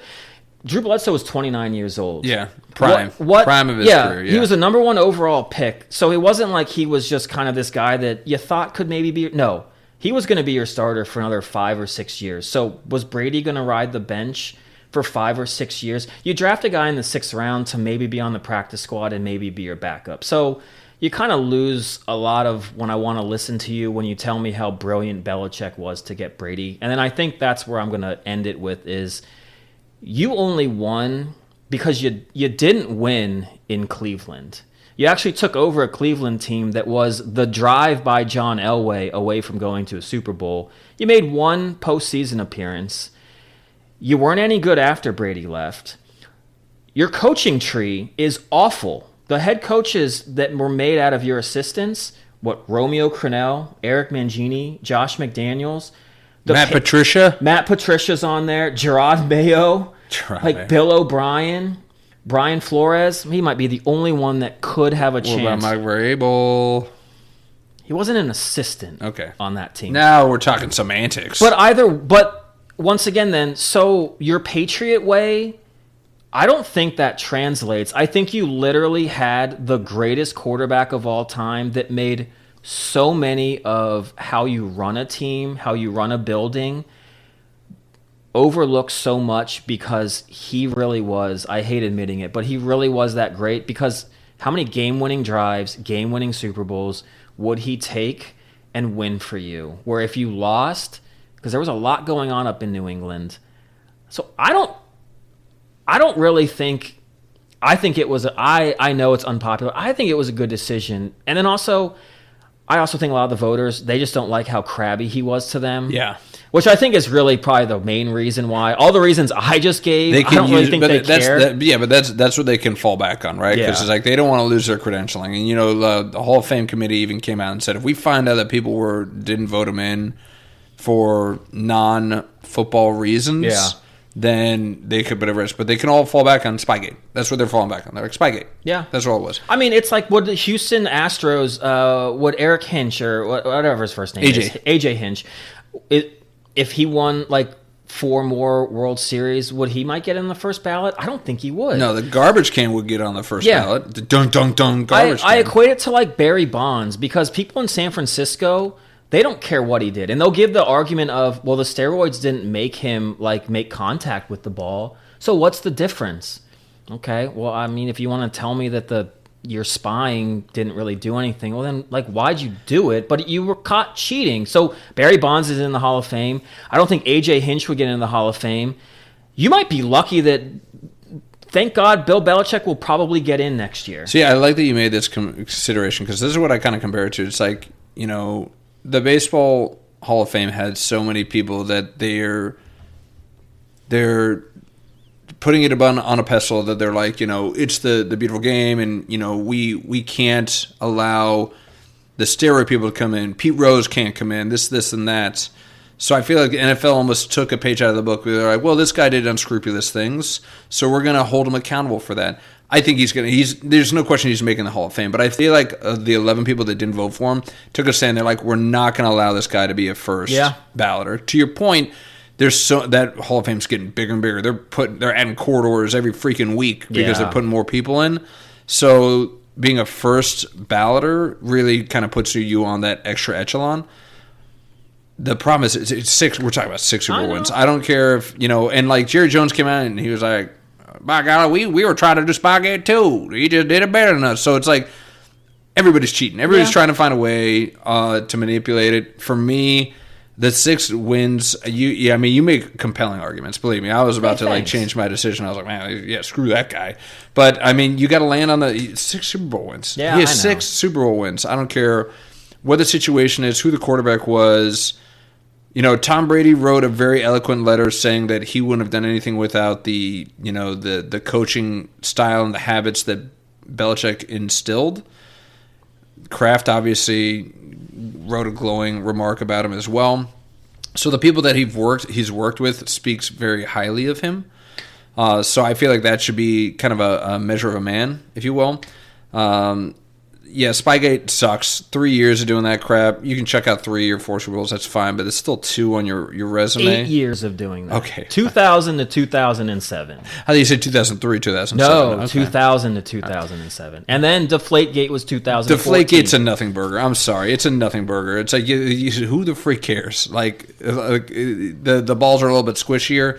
Like Aaron Rodgers got big hands and Brady's got small hands. I don't know. Whatever you want to. That's a nothing burger to me. Spygate, yes, you can't spy on other people. I get that, but if you just take that out of the equation, which I know you can because it's still football related, and I understand that's part of the conversation. But 6 Super Bowl wins is 6 Super Bowl wins. Like you gotta. How is that guy not a first ballot Hall of Famer? But again, he's gonna make the Hall of Fame. And at the end of the day, unless you're a true diehard football fan, like, can you name me 5 more first ballot Hall of Famers right off the top of your head? You can probably pick some quarterbacks, right? I mean, Lawrence Taylor, Joe Mon. I mean, I'm sure there's a decent amount. I would like to know what coaches are first ballot. That's true. Because I think coaches. Because I think someone was like Tony Dungy didn't get in first ballot, or there was a couple coaches I can't remember off the top of my head, but it seems like coaches to get in first ballot is like weirdly. Like elusive. Never happens. Yeah, they always save that honor for the players. Yeah. Yeah, so, I mean, again, I don't have a problem with it. You know, it's not a big deal to me. But I also think that this story's not a big deal. Who cares? Like, I'm sorry. I don't really care that he didn't make it on the first ballot. I don't. I think that he should have. But it means nothing to me that he didn't. He's going to make the Hall of Fame. He's going to make it in. I just hope that his bust that they make has, like, his 24-year-old girlfriend's, like, head on the shoulder, like, or he's wearing, like, a UNC hat. That would be hilarious. Oh, my God. Well, apparently she's making, like, all the decisions for him these days, is what it seems like. That whole, like, interview they did on 60 Minutes, she was, like, in the background, like, no, don't say it like that, or cut that. Yeah, it's a weird dynamic. I just read something right before coming over here that they're wondering if some of the voters were creeped out. I think that was the legit quote about that relationship. And I that shouldn't be part of it. Now, I will say, you know, the way that... So, like, T.O. didn't get in on the first ballot. Yeah, and he made a big deal about it, too. My God, he had to just make it about T.O. It's like we're talking about Belichick, and he had to just come out and be like, well, somebody look at me not making it in the first. I was like, shut up, dude. But some of the things that you do, like, and the way that you talk to people, I don't know. Like, I don't know if that should really necessarily negate you, but you didn't do yourself any favors, Belichick. Whether or not it was like the right thing to do or not, because apparently once you close the doors and you're with the team, like, you know, he actually will like joke with you and like talk to you like a normal human being.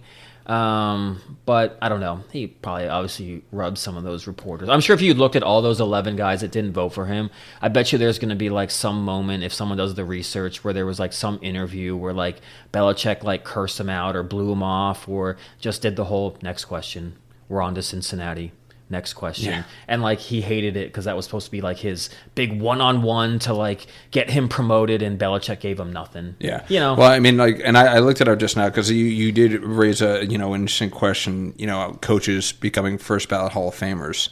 And this might add to the fuel to that argument, right? It's like the people are just like, let's save that induction for the players. There have only been 5 head coaches that have been first ballot Hall of Famers in the NFL. Wow. The last one, 1997. Bill Walsh? No, Don Shula. Oh, Don Shula. Don Shula. Before that, Chuck Noll. Steelers, baby. There you go, 1993. Tom Landry. Yeah. 1990. Vince Lombardi. Lambeau. Or Lambeau, okay. Curly Lambeau, 1963. Okay. And then George Halas, founder of the Bears, 1963. So you're talking about 2 head coaches from 1963 and then 3 in the 90s, and that's it. If Bill Walsh, then, who his coaching tree has affected everybody, couldn't make it in with his 4 Super Bowls, you know what? I'm not surprised then that Bill Belichick didn't make it in. Yeah, I honestly, if you really just want to sit there and look at that, yep, nothing burger. Why do we even waste time talking about it? Well, you know, it was because we did a deep dive, and I got to know how just the roots of your patriot hate. But other things that we really can't stand, I'd say even arguably that we hate right now, we're not going to talk about it much because, God, it really doesn't deserve it, but the Pro Bowl, man. Let's talk about the things that we hate. You hate it, but you want to bring it up because every episode. I just can't stand it so much. I mean, like, it's just the worst thing in the world right now. I just read that, like, the ratings have been plummeting. Yeah. They went from, like, 3 years ago, it was at 6.7 million. It's down to 4.5. This is going to lose out to a 2.5 men marathon if it has to go up against it. This Pro Bowl. As long as it's a Charlie Sheen. Oh, yes, 2.5 men. Okay. Not Ashton Kutcher. Not the Ashton Kutcher. No. Crud. Yeah, we want the Charlie Sheen 2.5 men. You know, there's a girl in college that swore up and down that Todd French looked like Ashton Kutcher. Do you see that? You sure she wasn't talking about Chris Hunter? Maybe it's Chris Hunter. Do you think Chris looks more like Ashton? Than Todd? Yeah, probably. I think of all our friends, yeah, I'd say Chris looks the closest to Ashton Kutcher. Todd.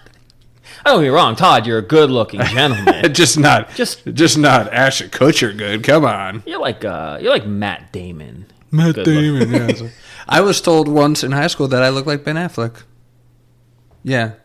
I can see it a little bit. I got a little wide range. You know who exactly you look like? Exactly? Yeah. I'm a little nervous. They're twins. They're twins? Yeah. Okay. The Property Brothers. Yeah, I get that. It's the big forehead. It's the giant forehead.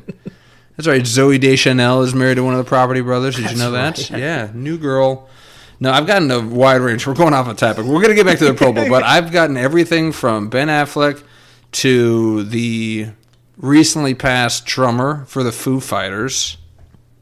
I don't see that. And then I've also gotten, this is for DW and Seabear, I've gotten, it's either Edge or The Edge is a wrestler. I've gotten Roman Edge. Reigns. Okay. You've not gotten Roman Reigns. That's what they sent that in the chat. I didn't see it either, but that's what they said. They said you look like Roman Reigns. So. I was That's like, insane. I don't see that. I think they were just pulling your chain. Well, I didn't see it. You sound like the kid from Frisky Dingo. I'm gonna knock this. That's our last bowl. And then last one I got, and again, this was the one where I was like, okay, nobody can just spy. Just stop guessing. I told you this, and I had some, like when I was bartending, I don't know if she was trying to neg me or like just insult me to try and get more attention. She said I look like Steve Buscemi. Oh! Well, you didn't serve her after that. Well, last call, I was like, you were cut off. Yeah. You were obviously wasted. Whoa. I was like, no offense. I got nothing against Steve Buscemi, but there, I just do not see it. But it affected me. Obviously, I remember 20 years later. Wow. That's quite the comparison. I'm like picturing, what was it like in Mr. Deeds where he's got like the eyes? It's googly eyes. Yeah. Boardwalk Empire. Come on. Yeah, I don't see it, man. Anyway, so yeah, I hated that comparison. I hate the Pro Bowl. We're back to it. Right back to it. So come on, tell me if there is a moment, because I think this is something we'll be simpatico with. We do not like the Pro Bowl. No. Nothing about it. Do you have a moment where you're like, this is it. This is when this is must stop TV. Not must watch, must stop. When Joe Flacco just got nominated. Oh, so right now. Right now. I mean, that AFC quarterback room for the Pro Bowl. Herbert's in there, but he's not participating. How is that possible? That's what I don't understand. It's like he made the Pro Bowl, but he's not. But he's listed as not participating. So he's going. He's going, but he's not participating.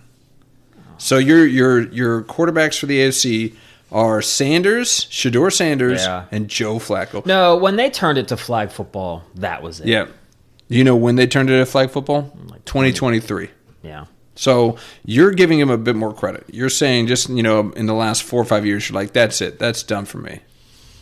It probably was like way before that. It's just the lack of effort. Yeah. I mean, it wasn't one game like 54-51 or something, and it was like, even at the end of the game, I don't think anyone was trying. They'll throw a long ball, and like the DB will kind of try to stop it, but he's not really going to try to tackle the guy or try to rip the ball out of the guy's hand. I mean, they might as well have been playing with flags. Yeah. Yeah, I mean, yeah. There was just the difference was they were wearing pads, which they obviously didn't need. Now, for me, man, it was 2017. Very distinctive for two reasons. One, 2017 is when they moved the Pro Bowl from Hawaii to the States. And I'm sorry. Yeah. Combine with you're saying, and I'm assuming, I don't know, I'm assuming that if you made the Pro Bowl, they pay for your flight and probably your stay. I'm sure, unless you want to stay off the reservation, they probably have a block of rooms at some hotel. But when you say, hey, instead of us taking you to Hawaii, you get to go to Orlando. Is that going to motivate anybody? On top of that, on it, like the amount they get paid, I think last I checked is that if you play in the Pro Bowl or if you get into the Pro Bowl, it's like $92,000. And I think Mahomes, on average, I looked this up, he makes, with his contract, he makes he makes about $136,000 quarter? a day. A day. Yeah. So it's a pay cut for him to go to the Pro Bowl. It is. So combination of the not so desirable location and with the lack of payment for these guys, that's true. What's the motivation? So of course they're not going to be eager to go. That's when you start seeing people drop out. Like, I don't want to go to freaking Orlando. Yeah. In February. And then on top of that, the other reason 2017, I was like, that's it. I'm washing my hands of this. That's when they started doing freaking dodgeball. Okay. Yeah. And I was like, what are we doing here? Yeah. Like, that's a game you play in elementary school. I was thinking, like, I was kind of excited when they said they were going to try to do some games because I like watching, like, the NHL skills competition. Yeah, the skills competitions are fun. So I was like, wow, if they could find something to do with the NFL, like, that would be kind of cool. They came up with dodgeball. Dodgeball. If you can throw a wrench, you can dodge if you can dodge a wrench, you can dodge a ball. Dodge, duck, dive, dodge. Dodge. Yeah. This is Blazer and Laser. No, so when they did dodgeball, I was like, okay, I'm kind of done with this. You guys are done. You guys are just goofing. You guys are just, I'm glad you're having fun and it's playful, but it's not something I'm interested in. I might as well watch Battle of the Network Stars. You remember that show back in the day? Vaguely, yeah. I'll watch that over this. I still got to believe, I mean, the ratings are showing it, but do the kids like watching dodgeball? And I feel like that's part of the reason they're trying to stay hip with the younger crowds. Yeah. Like, what are they into? Might as well do like TikTok like showdowns. Yes, have the NFL guys do like a TikTok and post it and see who likes it. Who gets the most likes and reposts like or that. tweets or whatever they are. Whatevers. But yeah, those combination. You mentioned the skills. We were also talking about it's like any moments other than the Sean Taylor hit, like of the Pro Bowl. What do we remember fondly about the Pro Bowl? And I think both of us were like, I'm grasping here.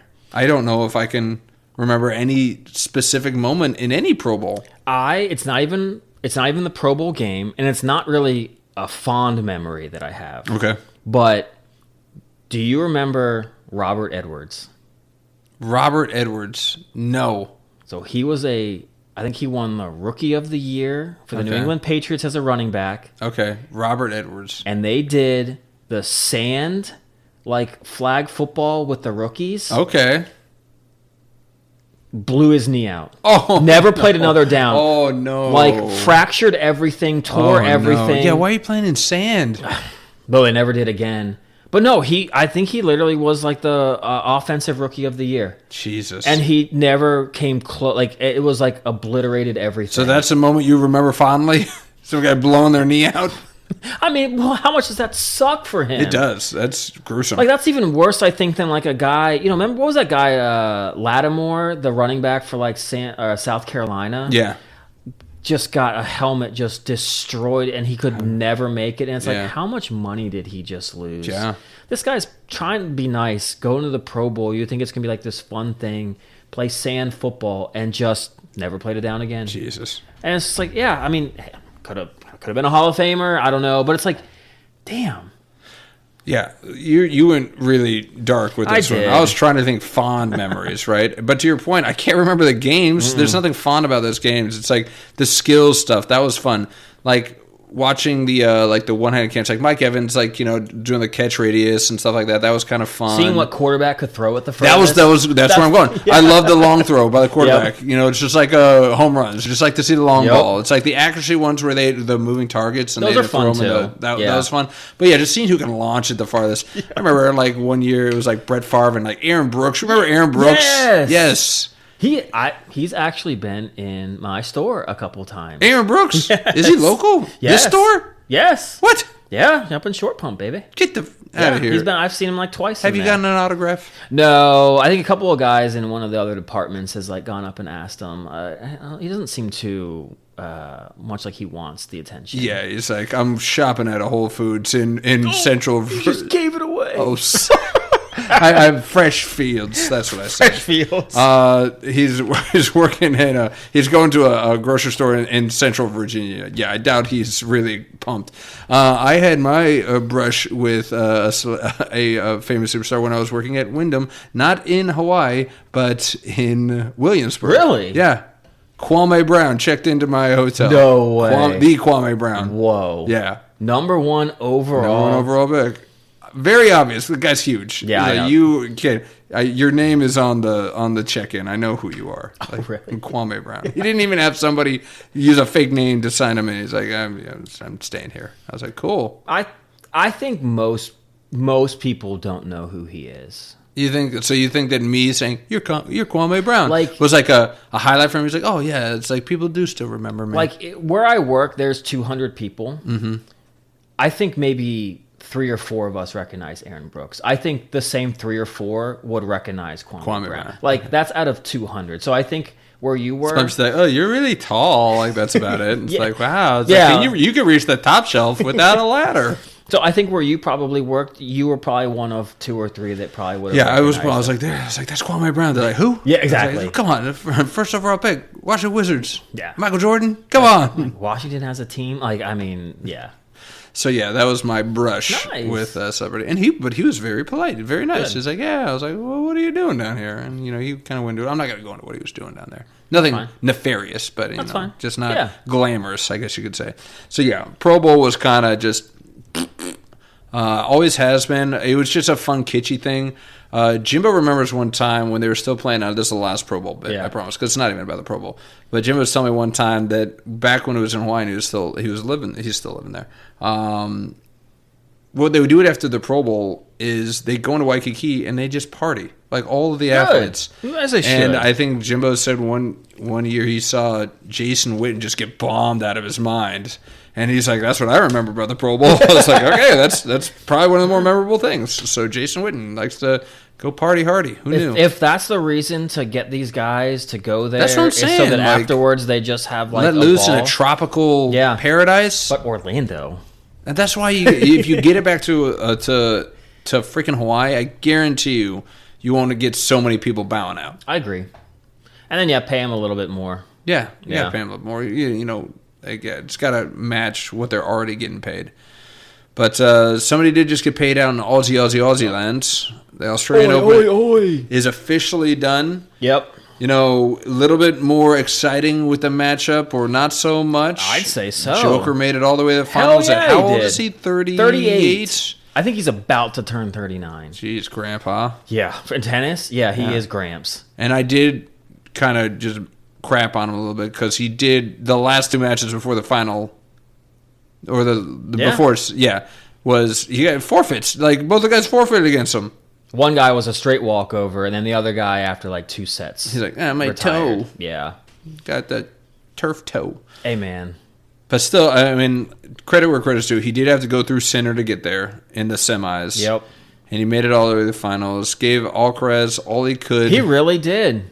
He balled out, and that's like that's his tournament, the Australian Open. Yeah, that's where he, as even a playing field as he could possibly get. He won. He won 10 there. He had never lost a final. I don't know. In the history books, I'm still going to be like, I'm not even going to really count that.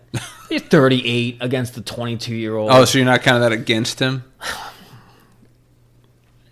Dude, if you make it there, I mean, you're right. I mean, he did, but it's like in the prime when he's playing like the Federer and Nadals in the final, and to go 10-0 against those guys, and then this one you're 38 going up again. I don't know. Yeah, but it's still super impressive. Yeah, I mean, it's surprising that he got past Sinner. Does that kind of affect you? We were talking about it being like Sinner, Alcaraz. This is the new 1-2. Like, you just lost to a 38-year-old dude. I know. Does this diminish this the heated rivalry, not to be confused with the saucy heated rivalry hockey show that I'm sure is on your speed dial? You never heard of heated rivalry? What? You've never heard of heated rivalry? No. It's like the most talked about show out there right now. I think it's on HBO Max. Really? Yeah, it's about 2 gay hockey players. Oh. It's not that heated rivalry. This is a different heated rivalry. Jeez, you made me explain the whole thing. I'm sorry. I forgot that's what it was Semko's Yeah, Semko's got a different name for it. He's like must-watch Saturday TV. That's what you call it. That's date night. With myself. So back to the Aussie heated rivalry. Or not so much. Sinner didn't even... We were hoping for that 1-2. It seemed like it was meant to be. Joker just threw a wrench in that. I loved it, though. You liked watching the pass in the guard, you like to see the old against the new. Yeah.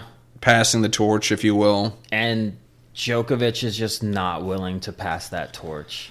Not willingly, no. Yeah, he's gonna, grip that on his deathbed. My torch. Him and like LeBron, they are fighting father time. They're like making it a battle to like almost win out as long as they can. But man, yeah, I don't know. Like I watched a lot of the highlights of the Sinner match, and Djokovic just plays great tennis. But I just couldn't help but sit there and think, like, look, I get it. Like, this guy's won the most majors of all time. But when you're 38, I'm just like, but a prime Djokovic? Like, you think these two guys, these new two, are so good? Prime Djokovic then would have whooped these guys. Mopped the floor with them. Like, so I'm kind of like, I'm happy because in my generation, like the big three, I'm going to call it big four with Andy Murray. Yeah, you keep wanting to throw Andy Murray in there. Because he was so dominant, except for when he played those guys, and he would still beat them occasionally. But he would crush everybody else. But yeah, I think Andy Murray would have beaten like Sinner and Alcaraz. I mean, because those three, I think, are clearly better than. Now I know Sinner and Alcaraz are still kind of young, but man, it kind of is going to taint me watching those two because I'm like, if Djokovic is still beating you, then I know that those guys in their prime would like wax the floor with you all. Yeah, it's true. I mean, maybe it's just, revisionist history, or maybe it's just, sentimental thought, because the Nadal, Federer, that's what Sampras and Agassi were before us, right? We were youngins when we were there, but we really started to understand and really enjoy the sport. It was the Federers, the Nadals, the Jokers. Yeah. So I don't know if it's sentimentality where we're like, they would mop the floor with these young guys. It's like us thinking Michael Jordan's better than LeBron.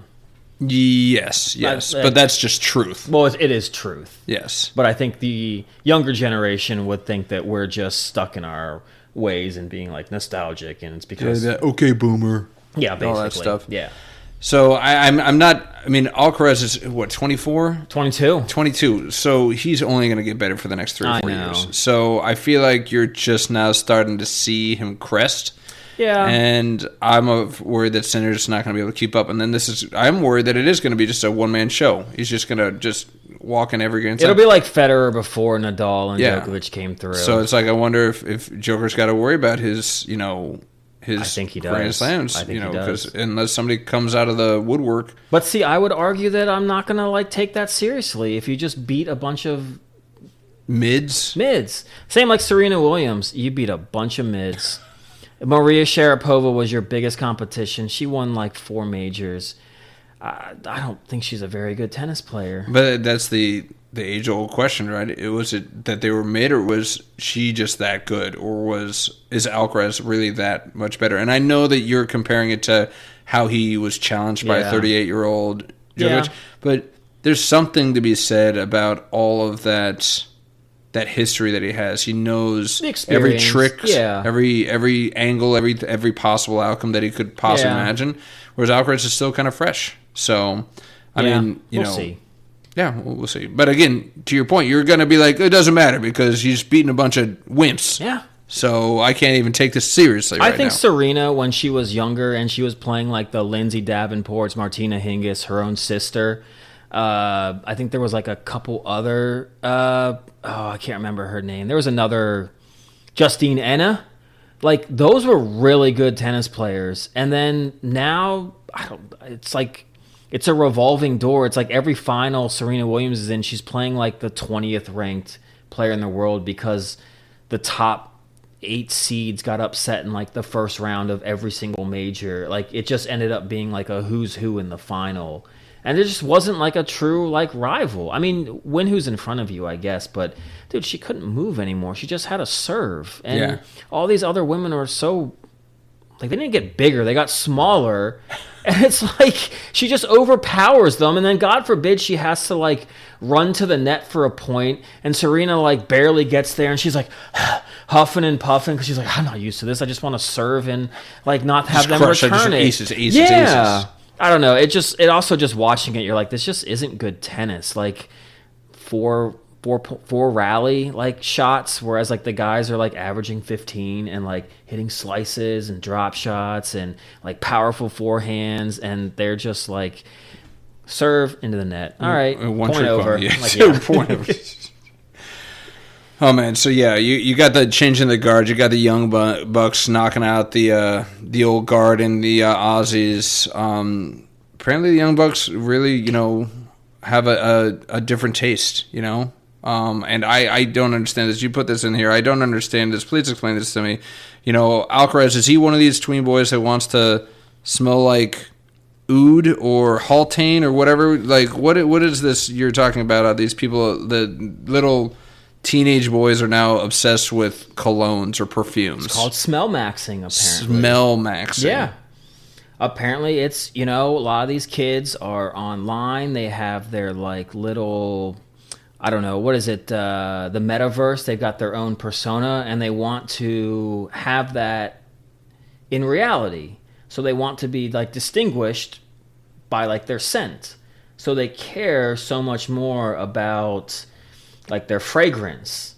Like Old Spice, those, and the Axe sprays that maybe we used to get for free and use. Yeah, Axe sprays. You get the free samples. This thing would last me for a year. But we're just this is just snake bite is the scent of this, or this is man musk. And we're like, okay, that's cool. They're like, no, I want to, these tweens now are like, I need to have a 60% sandalwood, 20% oud, and then oud. What is oud? I don't know. It's some plant from Africa or something, but it gives it actually smells. It does smell pretty good. Oh, so you're one of them. You're a smell maxer.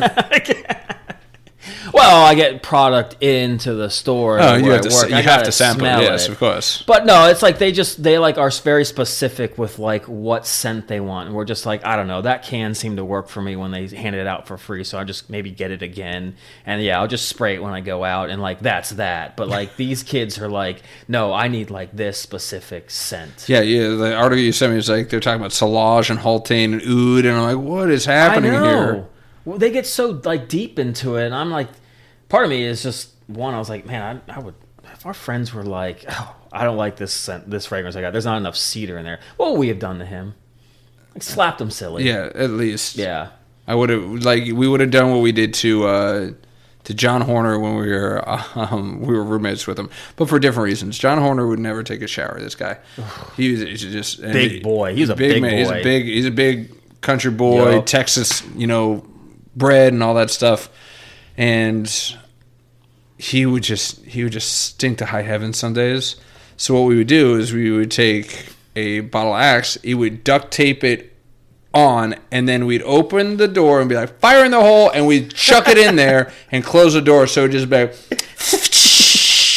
spraying the whole can in there.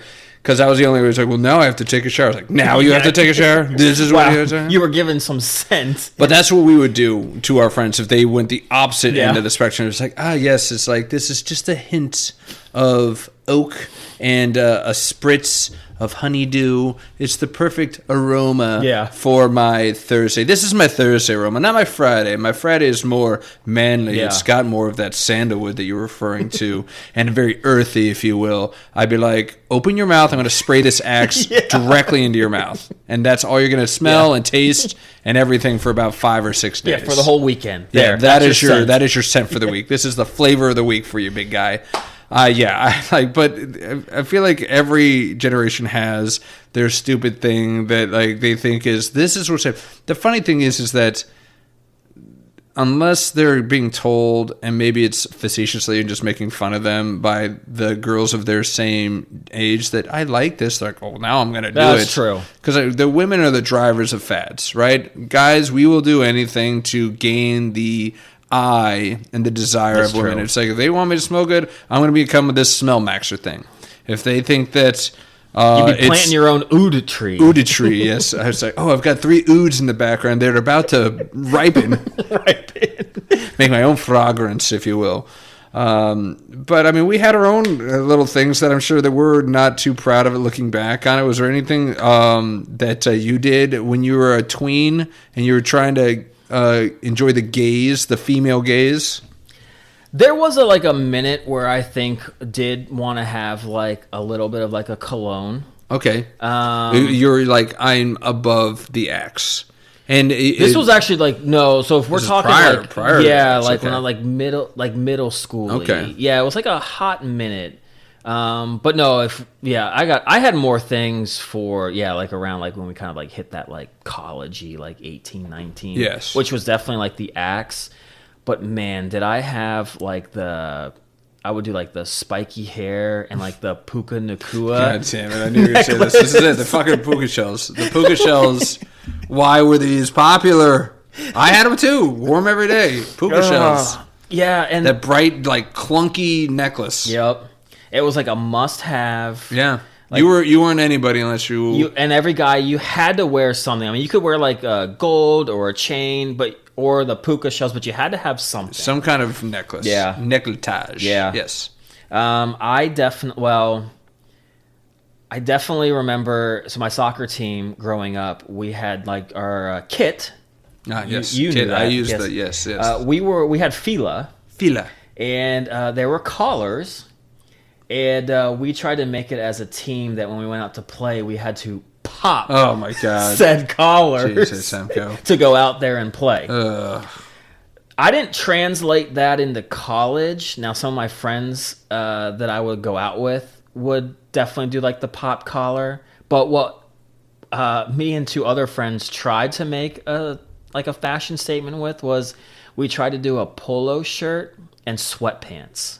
Polo shirt and sweatpants. That is quite the combination. It definitely got a lot of like attention. Yeah, not the best though. It didn't go past like, oh, that's different. There was never like that like girl group that was like, dig it. Ooh, like these three guys look really fun. Let's go hang out with them. These guys are trendsetters with the sweatpants. Sweatpants, no, the never. Yeah, Did you ever do? And I'll never admit to this because it never happened. Mm-hmm. But did you ever do the double polo with the double pop? No, we had one friend that would try to do that, and we would not go out with him. Yeah, if he did need to take one. We're of those like, off.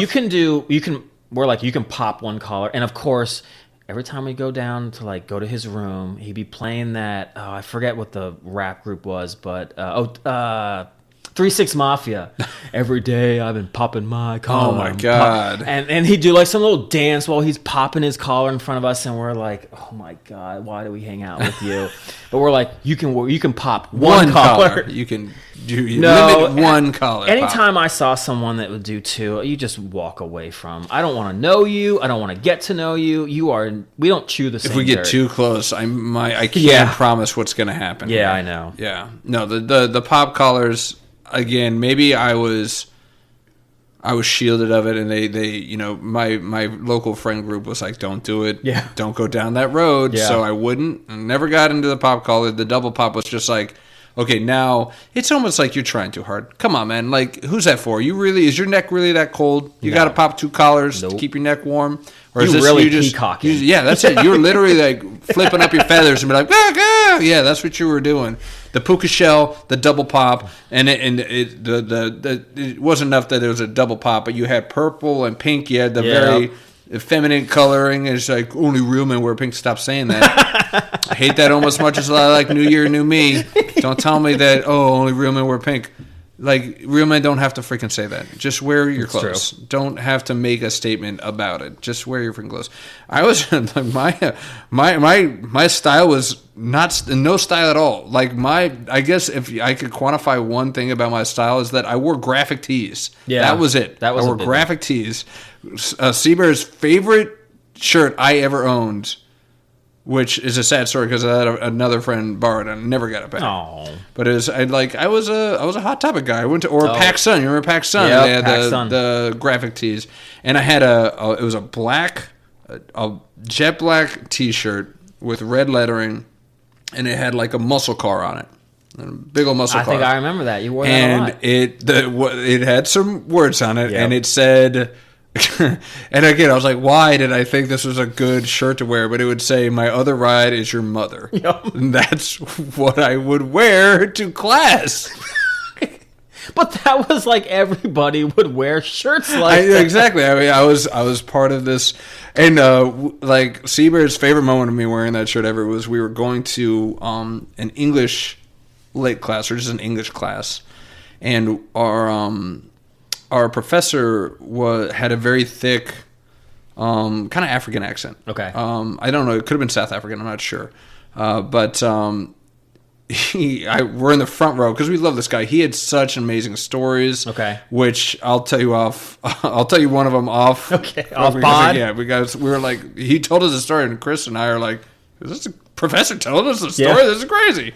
But he sees me wear that shirt, and he stops class. He's like, my other ride is your mother. He's like, that's a good one. And I was like, oh, it's like, all right, A for Vigo. But yeah, I was the graphic tee guy. So I was an American Eagle guy. Okay. I did the graphic tees. I definitely did the wore a T-shirt over a long sleeve shirt. that was my jam too, Yeah. especially in high school. It was long sleeve and then a t-shirt on Yeah. top. Yep.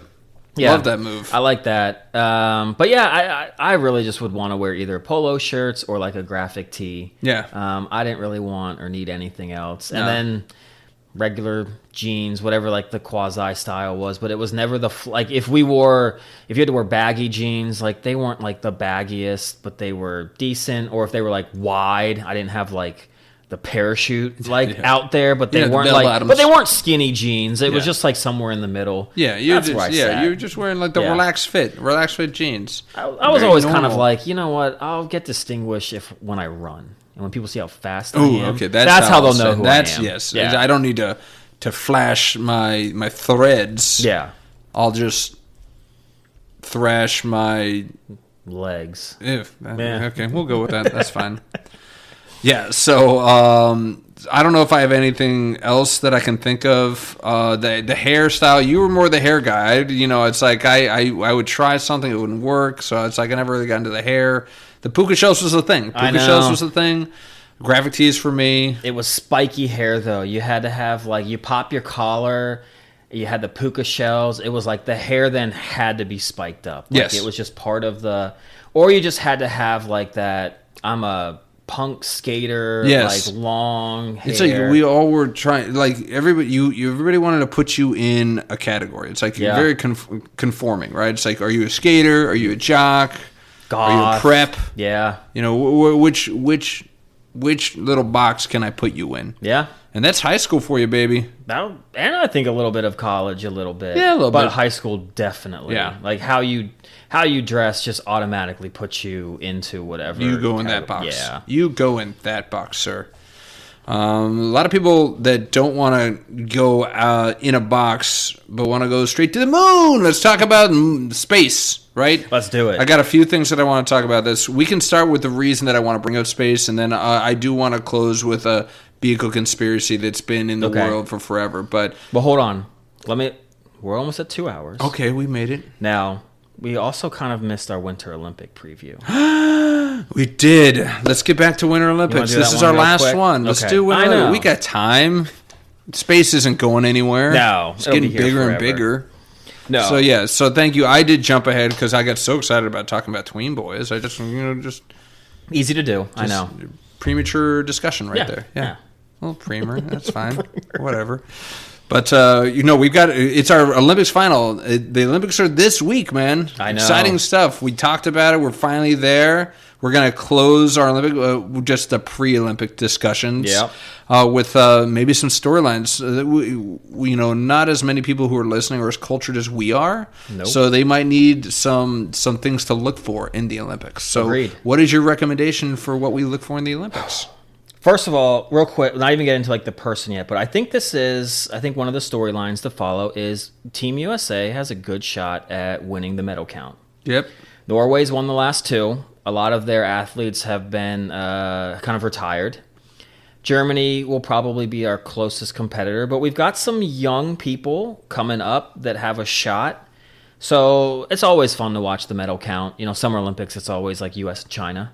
And Winter Olympics, sometimes it's kind of nice when we're not like always one because you kind of want to have that fighters that we're not kind of used to. We're always seemingly favored in everything, but I like that we've kind of had to scrap and fight, and we're not always number one. So this might be our year.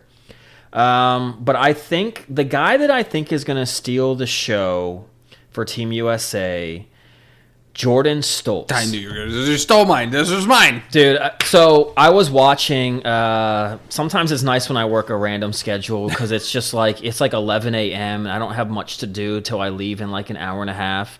And I was like, well, let me do some like research for this. And I was on like watching the U.S. trials with this guy. I was like, I want to see this guy skate. Haven't even seen him skate. Yeah, a lot of talk, a lot of hype. So he's doing like the 1,000, which is, there's a 500, 1,000, and 1,500. So the 1,000 still kind of like a sprint. It's like a 400, almost like a 400 race. Guy has already qualified because he's won so many events already. He just has to literally stand there and skate, and he qualifies. He's the fastest speed skater out there. But he goes out trying to go out fast, and he slips, falls down, chest is on the ice, gets back up. He's lost like a second of time. Which is huge. It's huge. In speed skating. He still finishes third overall. The guy is nuts. Yeah. But he's possibly going to win the 500, 1,000, and the 1,500. Yeah. He's been on fire. He's won so much, but he's like 20 or 21. I think he might have just turned 21. But yeah, I think he's just going to kind of steal the show because I think he's going to kind of dominate in a sport that, I mean, we've had some good skaters through the years, but nothing like crazy good. But I do want to say, I was watching, I think last week I had a story of like the Benfica soccer team, kind of uplifting. Watching one of those trials though, in like the 500, this 60-year-old guy, Dan Carney, was in there. 60 years old. 60 years old. He's racing an 18-year-old. He gets out faster in like the first like 75 than this guy does. Now he doesn't win. He's 60 and he's trying to like break like the 60-year-old record. But he's only been skating since he's been 50. And so he got interviewed afterwards and was like, dude, like, what's like, tell us about like your story. Like, you've only been doing this for 10 years. Like, why and what keeps you going? And man, he was just like, you know what? I wasn't very proud of the guy I was before 50. He's like, I didn't have a good diet and I wasn't a very good human being. Wow. And he's like, I knew I needed like a change. And he's like, I started doing this and like, I love it. And it's like, there's never too late for you to change or to change who you are and to like find a new hobby or something that like excites you. And I was like, man, power to you, Dan. Yeah, geez, that's way to be positivity oozing out of those pores right there. You went completely from a guy's shattered knee into sand flag football to this. Man, you're just all over the place. But yeah, man, that's incredible. That's super cool to hear. So yeah, you got the obvious with the stoles. Yeah, he could sweep the short track for the speed skating, and it's always Team USA, so I'm always going to be down with that. Of course you are. Let's go back to one of your favorites, biathlon. You know that USA has never medaled in the biathlon it's ever like before? Our only one we haven't. There's a chance now. We got a shot. Campbell Wright apparently has won silver in championships. He could be the first American to win a potential love the biathlon. I know, a bronze or a silver. We'll take anything at this point. Let's just get on the medals right there for the biathlon. So for you, I was like, I'll throw in a little biathlon love. I am going to segue that into what I'm really excited about is Skimo. Come on, Ski Mountain, let's go, baby. There was a chance that we weren't even going to qualify the Americans. I don't know if you heard about this. There's two different Skimo events. There's pretty much like the sprint, and then there's the relay. Okay. Dead to rights on the sprint. We did not get in, but we had to qualify for the relay, and we did. So Americans are in the relay. Really got a long shot. Apparently, there's this like French couple that have just been like I've heard of the best. She's like the fastest runner up hills. I don't know. That was a thing that people gauged, but they actually crushed. Apparently, Skimo's been huge in Europe for freaking forever. And we're just now learning about it here in the U.S. I don't think we're going to sniff the podium. No, but we're at least part of the conversation. I like it. So, yeah. Glad that we made it. That once we get a medal in biathlon, then we got a new event that we Skimo. didn't medal in that we have to start reaching. That's okay. For. I like that. I like that we got some rootings for that skimo, the ski Hell mountaineering. Yes. What else you got? What are some of the? Well, first of all, U.S. hockey versus Canada. Yep, that's it. Canada's a stacked team, though.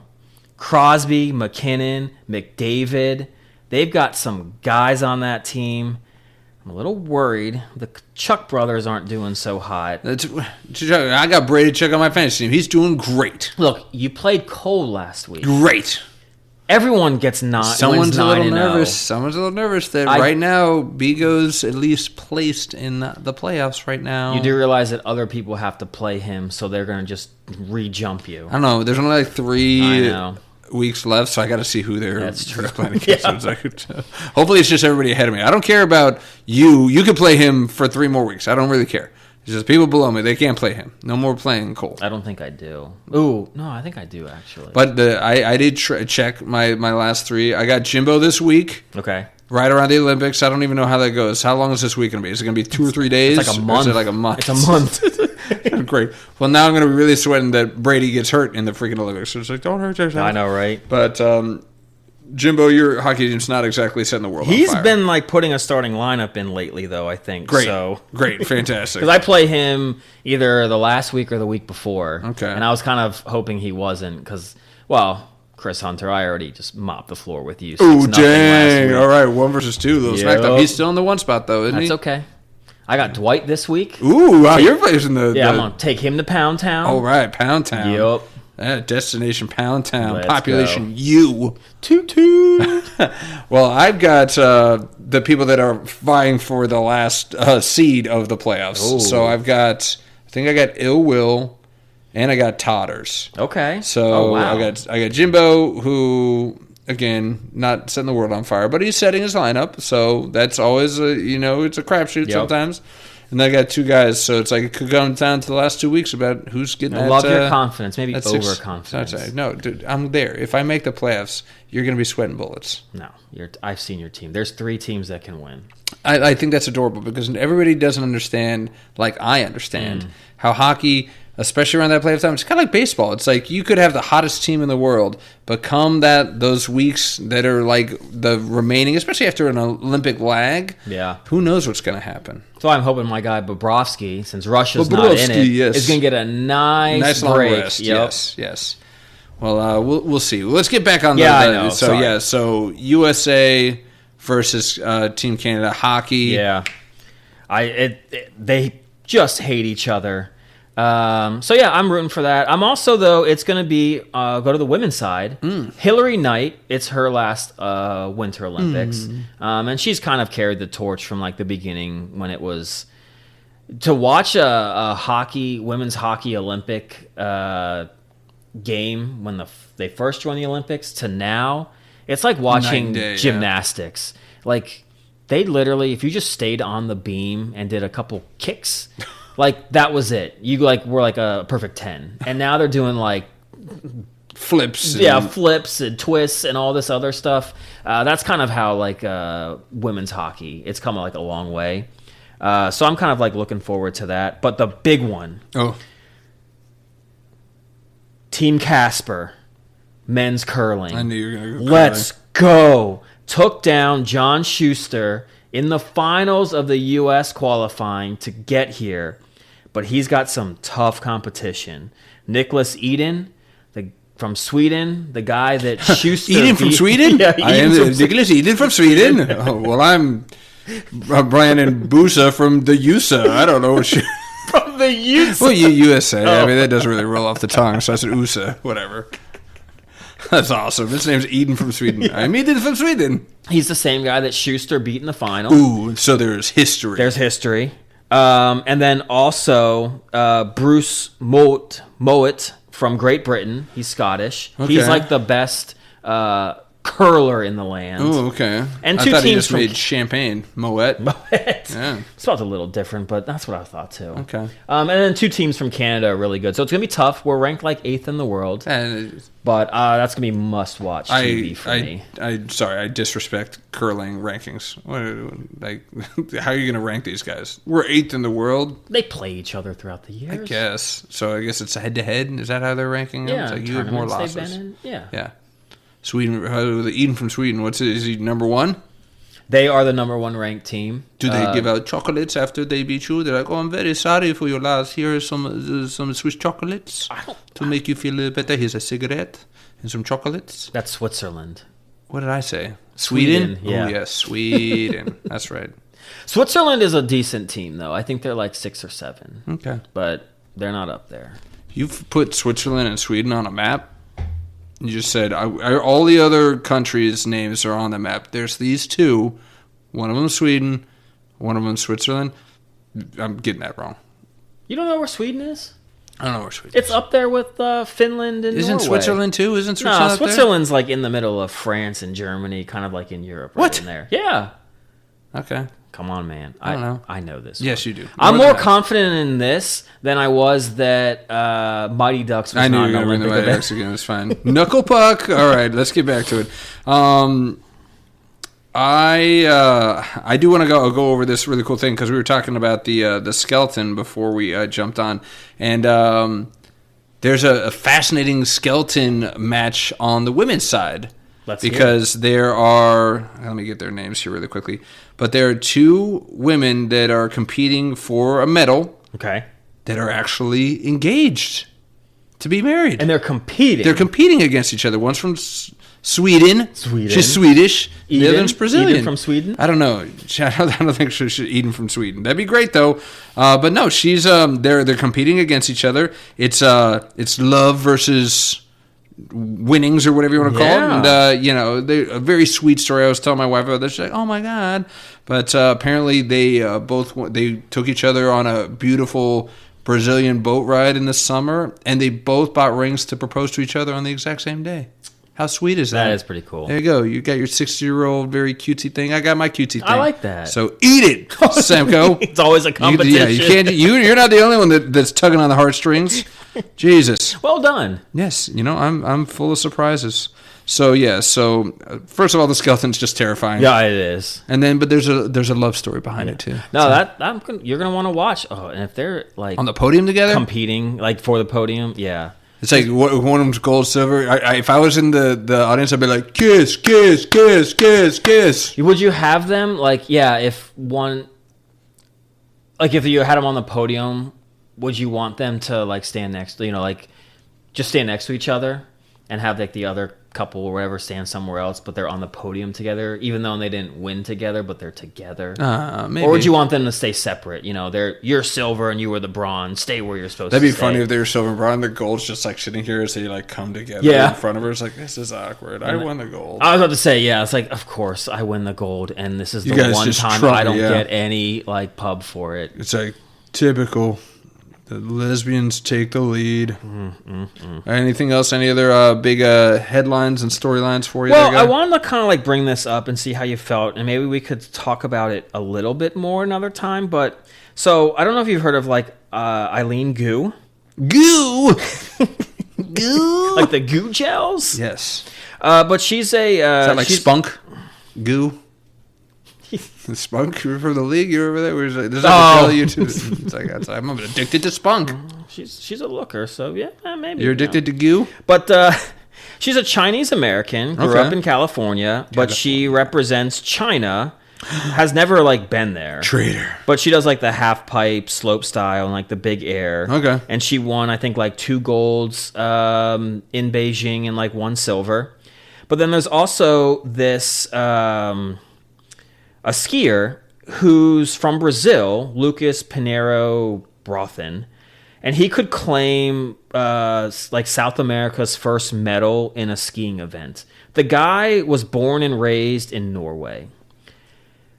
I kind of feel like a certain way because like, I get it in every time. It took me 2 hours and 13 minutes. You're bringing soccer. Oh my God. With a lot of these guys that grow up Play and for actually a literally national, play for one nation and then like switch teams like or countries like 4 years later. You know where you see this a lot? You see this in basketball in the Summer Olympics. Yeah, you do. I saw, who was it? I saw some guy's highlight when he played for like Italy, and I'm like, you're not Italian. Yeah. Yeah. It's like my grandparents were, and I couldn't make the American team. I was like, all right. Yeah, I don't know, but like, how do you like? Do you look a little bit past that, and you're like, well, it's not like he grew up in Brazil and tried to ski in Brazil. Like, he was basically born in Norway, and then like since every kid probably skis, just joined in, and then is now going with that country. I don't know. That tarnishes that to me. It tarnishes it for me, but it also tells me it's like, if you're doing this, it's because you couldn't hack it on your other team. Like if you're going to play, so you're not going to medal. You're doing it so you can say that you're an Olympian, which I appreciate the hustle. Yeah, good for you. But I don't really care too much about it. It's the same thing with the basketball. It's like when there was some guy who went to like the Papua New Guinea like basketball team, even though he's never stepped foot there, but because his family's from there, and he migrated over, he's like, I'm going to go play for them because I'm definitely not going to be taking LeBron's spot on that national team. I was like, well, that's cute. You're not going to win a game, but hey, good on you. You made it to the Olympics. So I don't really have a problem with it because, again, they're not going to win because they couldn't cut it against the best in the competition. But this guy has a chance at medaling. Maybe. Well, they're making it seem like he's going to be able to compete. So it's like, could he not have made Norway's team? He probably couldn't. Norway's team is probably stacked. Are you kidding me? Well, I mean, but if you're looking to medal, so what are the top three in Norway going to win gold, silver, bronze? What are you on the Brazilian Post who's saying that? So of course they're hyping up their guy. They're like, hey, our Brazilian guy could possibly medal because they're trying to garner interest. I was actually watching a race on TV. Like a qualifying, and they showed him and talked about him. Okay. So it was just like it was an American announcer making the comment. All right. I don't read the Brazilian Post. Yeah. I don't have that much time on my hands. Brazilian Gazette? Yes, that's what you read. The Gazette? Or the Brazilian Picayune Times or something. I don't know. Picayune Times? I don't know. Oh man! Anything else from the Olympics? Again, this is kind of a bummer, but I feel like what's interesting about the Olympics is I feel like you don't really know the top stories until you're in the Olympics, right? You're like, this has become a top story. Like very few times, I feel like Apollo. We talked about it last time. He got a lot of run before the Olympics, and it's like you'll hear about the people that our nations are high on. They're like, we're high on Chloe Kim snowboarding. She's going to crush. Yeah. Lindsey Vonn's a name. I know that she crashed out. Yeah, she might not even make it. But she's also... We got Shivering. We got Shivering, who's going to just absolutely crush. And, we'll hear about the figure skating stuff. The only other figure skating thing that I know is that somebody got disqualified, or his bit got disqualified because he didn't get licensing from the Minions movie or something like that. Did you hear about this thing? He's got a whole Minions figure skating ordeal where he's wearing the Minions blue overalls and he's wearing a yellow thing. I was like, how can you take yourself seriously? This is why I can't take figure skating seriously. I'm like, you want to be a Minion? You're like, this is for the gold. He's gonna talk about bananas or whatever the Minions do. You want to be considered an athlete? And you want to be a minion. You're going to wear the goggles and the whole nine? Oh, well, you might as well if you're going to go into it. Yeah. So, just disrespect figure skating.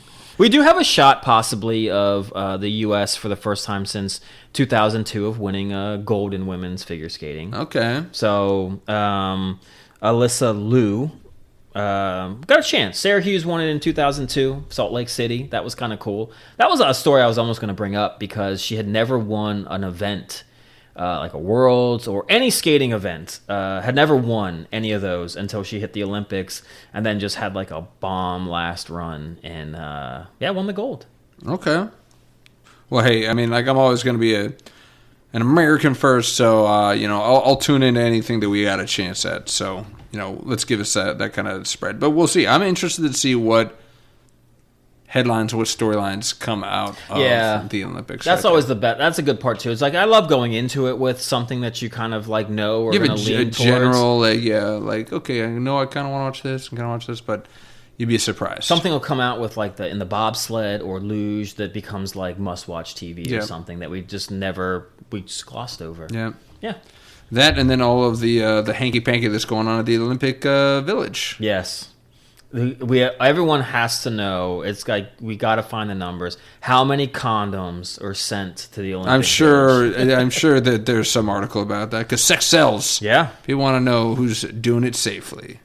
But yeah, I mean, like they've got to have either condoms or like the day after pills or just like but why would you do that? Why don't you guys just actually have babies and they be freak athletes? You got the best athletes in the world. Do what the McCaffreys did. I just procreate to make the fastest kids ever. Yeah, that's right. Yeah. You mean like Luke McCaffrey? Oh, poor. He's decently fast, but no, I was not thinking of Luke. Well, your team's number one wide receiver, I think. Yeah, might be in the next 2 or 3 years. The way things are going, this is fantastic. Well, in the next 2 or 3 years, make it 10 years. Yep. There's a chance that, and we're going to get back to it because I do love me some space talk. Are you going to go live in space in about 10 years, Semko? Well, first of all, no, I have no desire. Two, I won't come close to being able to afford it. Yeah. So there's this article that came out from the Philippine Star, and like we'll get to that part. But apparently, for the low price of about $250K, you can reserve a room at a luxury moon hotel. That's right, Semko. Apparently, they're planning on deploying the hotel to the moon in 2032. That is less than 10 years away. That makes zero sense to me. We haven't even we maybe have never even been on the moon. Ooh, we right. literally haven't been on the Sneak moon since like the 60s. How do you expect to get... First of all, do we even know like that the ground is able to withstand... Like, do we even know anything about the area to build a freaking anything? Oh, I'm fascinated. They're planning on building the hotel on Earth and then rocketing it out into outer space. That's what they're going to do? They're going to do, yeah. They're not building it in outer space. They're building it on Earth, and then they're going to rocket it. They're going to deploy the hotel to the moon, and it's going to be built on Earth. You know when you're driving on the highway and you see that wide load house, and you're like, there's no way this should be on the road. Yeah. That's what it's going to be. It's going to be an enormous hotel. They're shooting off to the moon. The problem I have with this is that things called Grew Space, startup founded by this guy, Skylar Chan. When the Philippine Star is your newspaper that is breaking this story, I'm sorry, it loses all legitimacy. Yep. I'm like, whoa, no thanks. But they're hyping it. It's like, yeah, you're going to be able to do moonwalks, driving. You can even golf on the moon. Get Scotty Scheffler up there. First of all, there's no like gravity. Like you're gonna hit it and the ball's just gonna go. It's like, man, I just shot that thing like 600 yards. That's going right to Saturn. I'm a stud. Just launched that thing. You see that? I hit that 600 yards. The whole surface of the moon is gonna be one length because every drive is 600 yards or more. It's gonna be like, remember in like Futurama? I think it was Amy's parents. You know, they're real rich and they like create like that golf course, and it's like every hole is like a planet you got to hit it to or something. Yeah. I mean, it's like, is that what you're really thinking? If you're thinking you're going to literally like blast a hotel that weighs, I don't know how much, on a rocket, we can barely get these rockets to space as is, and plant this thing on the moon, then why don't you think we're going to have some kind of golf game? I don't. That is the craziest thing I think I've heard in a long time. So apparently it's supposed to be an inflatable hotel.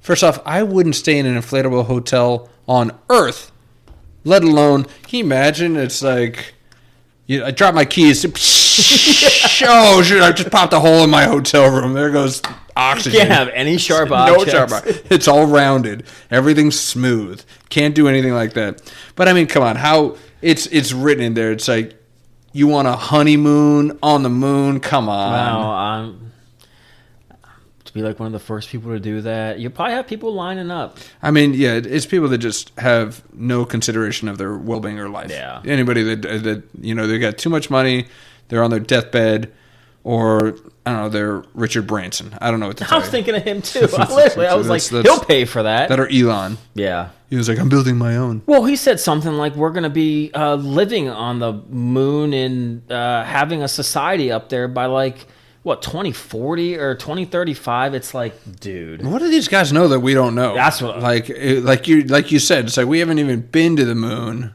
and landed there in maybe ever. Ooh. Right? So that kind of goes to the conspiracy theory. It's like, we're going to do Bigo's Conspiracy Corner. Let's try and start building this out here. I like it. We're going to start with a big one that everybody knows. Yep. The moon landing. Yep. All right? Now, everybody knows the history of this moon landing. It's like, we have two very split sides of how this went. Space race, first ones to hit the moon, suck it, Russia. Yep. Or it was all an elaborate movie-making thing done in the Hollywood Hills on a sound stage. Which side are you on, Semko? You on sound stage, or you on Neil Armstrong planting that flag? I think we planted the flag. Okay. But I kind of can see where everything else kind of comes from, though. Like, I get it. Like, just from the sheer fact that the space race was huge, like gigantic. I mean, it almost would remind me if Trump and Putin were somehow involved in a space race.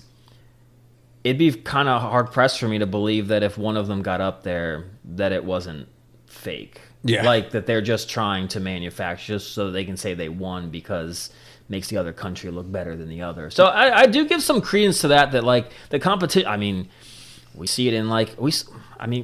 Dude, we saw it in, like, the skiers enhancing the crotch area. Like, everyone's looking to, like, cheat to, like, gain an edge, right? So this has even bigger impact. So huge impact. Yeah. And then also, when I remember, I think I watched something on it or, like, saw, like, the audio. It, like, they're about to, like, descent onto the moon, and then it, like, loses the recording for a while. Like, they're like, are you there? And it, like, gets all staticky. And then, like, oh, yeah, we're here. Yeah, we just landed on the moon. I'm like... We're just on the moon. No big deal. What a weird time for all the audio to go out. But I don't know. I believe it. I call me what you want. Call me naive. No, I mean, I think that if you're on the other side of it, you're going to be called a crackpot, right? So it's like that you can either be naive or a crackpot. I grapple with this quite often because...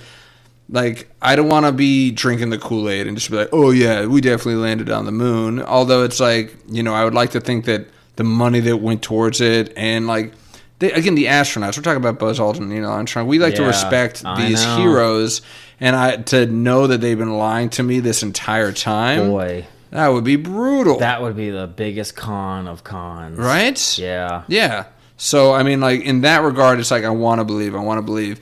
But, like, and again, I haven't done enough research. I'm just looking at it from 1,000-foot view, right? Yeah. But at the same time, I'm like, how do they get the video? Like, who's recording on the moon? Is there a guy like, okay, back up. I got to get the wide shot with the... Apparently, there's no wind on the moon, right, and the American flag I got to see it jump down. And then the super glossy pictures... They're like more high. Have you seen the pictures of like the moon man and he's holding the flag? And it's like, are those AI or because I mean they're up in like the Air and Space Museum, and I was like, are you telling me that back in the '60s they had like HD cameras taking pictures on the freaking moon? That's hard for me. So unless they really glossied that thing up or really artificially like tweaked it. When I see that photo, and I think you know the photo I'm talking about, where it's like... You're right. Like I never really thought of that, though. I was like, why is that so high def? It's like, when I was in the 90s, and I had a camera, no. And you're doing that in space? Maybe they did doctor it up a little bit. Maybe, Or maybe they did have, like, a decent technology and then could doctor it up. Yeah. But yeah, I mean, the glossiness of it, and again, like you said, it's like, you could make the argument that, okay, like Russia orbited the moon. Crap. Sputnik. We gotta one up them. We're not there yet. Let's just say we beat them. So that we can just shove it in their face. And it's like, we dare you to call us a liar. We got video of it. Yeah. I mean, it's when you hear all those things out, you're like, I could see how we would just try to doctor something. Because it's also like, have we really been back? Yeah. Like, and the argument is like, there's no reason to go back. I was like, okay, well. I mean, it's not like we couldn't, though, because we've traveled further. And then I think another article that's out there is like, I guess 4 astronauts are actually going to like go the furthest that anyone's gone and like go past the moon again or something. Where are they going? Like, what's the? I forgot. At this point, I'm just like, what's the point? Are you landing somewhere, or are you just like, let's just go a little bit further. Do a mission, yeah, so we can prove like how far we can go. But yeah, I want to believe that we did get to the moon first, but that could just be all naivete. Yeah, but like, yeah, like if they really just pull the sheet over us and really kind of pull this off, I mean, at this point, if they came out and said, "Oh, by the way, the moon landing was fake," would it make that much of an impact now? No. Especially not now, where it's like, what do you believe? What do you not believe? So, it's like you just told us they're freaking aliens. Like, yeah. we've confirmed there are aliens. There are aliens out there. That would have been a perfect time for them to slip that in. Like, know, right? Like, there are aliens out there. By the way, we didn't really actually land on the moon. That's how we just told you. Anyways, but there are aliens. Yeah. That would have been a perfect time. I know. Just slide that into the subtext of that conversation. That would have been fantastic. Should have been like, Tom DeLonge was right, everybody. There are aliens. Moon landing was fake. But Tom DeLonge from Blink-182 was right. He just comes out and is like, hey, everybody. Whoa, Tom DeLonge's at NASA. That's super cool. It's like, wait, did that guy just say that the moon landing was fake? Then he comes out singing like, oh, the small thing. I don't think he sings that one, but whatever. No, I don't think he does. He does First Date. Yeah. Yeah, I think I think Mark has more hits than Tom. Seabear has quite a feeling towards this. He's not a fan of Tom DeLonge led Blink songs. He believes that Mark is quite the better singer. I agree. Not by a lot, though, but I do generally enjoy Mark's songs more than Tom's. I think Seabear thinks Tom sounds a little too whiny. Oh, what is it with the song with like the spiders? Yes. Yeah. Yes, you remember now. Yeah. Yes. Miss You, I think, in the song. I forget. Remember that. Miss You. Yeah. That one right there. But he likes them on Angels and Airwaves. That's true. But yeah, for Blink, it's not quite like that's not quite Blink though. Yeah. Yeah. He likes the OG Blink. Yeah. The Warped Tour Blink. Oh, that's the best Blink. Yeah. But did you ever go to Warped Tour? No, I missed out on that experience. I don't think I did either. I went to HF Festival. Did you go to HF Festival? No, I missed out on that too. Man. That was when you had like Jay-Z there before. Yeah. Like Eminem was there. Yeah. You had some that's one thing that the youngsters today, they just don't. I mean, like, they'll never see that. I mean, I know they did something in Vegas where they got like a bunch of bands together, but that's like a complete one-off. But well, not only that, it's like those tickets are freaking thousands of dollars. I went to HF Festival for like $50. I know. The Warped Tour was like 4 days. You could pay like $10 and walk around all day and just listen to like every single band out there. Yeah, almost. It was awesome. Yeah, I remember Linkin Park. I saw Linkin Park at HF Festival for the first time. Jay-Z, when he was doing 99 Problems, that was incredible. Green Day, when they were in their heyday. Audio Slave was there. Remember Godsmack? Yep. They had all the pyrotechnics. We saw Offspring at HF Festival. It was a great time. There was this one time, though, where, because we're in the mosh. You're in the mosh with the whole time for HF Festival or something like that. And we were just like, we were in the crowds right there. And I'd never forget, like, me and Jimbo were watching it. It's like, it's when you're crowd surfing and everything, it's just a free for all. You better have your hands on your valuables. Yep. People are grabbing, and pulling. And like, we helped the guy crowd surf up. We were probably about 30 people back from the stage. And by the time we got up there, we saw a guy like grab, and this guy was wearing like steel tip boots. Guy grabbed the boot off him, and then he just chucked it behind him, and it was coming right at me and Jimbo. And at the last second, Jimbo was like, "Oh!" and he dodged, and it just pummeled the guy behind him. He was like, "Oh!" right in the face. And we turned around, and this guy was already black and eye, and we're like, "Oh no!" I was like, "Heads up!" But a little late when I give him that heads up. But you're not really supposed to look up, though. Yeah. But I mean, but even on the same thing with Warped Tour. It's like you had side stages, and you got to see some up and coming events. I saw Newfound Glory on a side stage. Did you really? Yeah.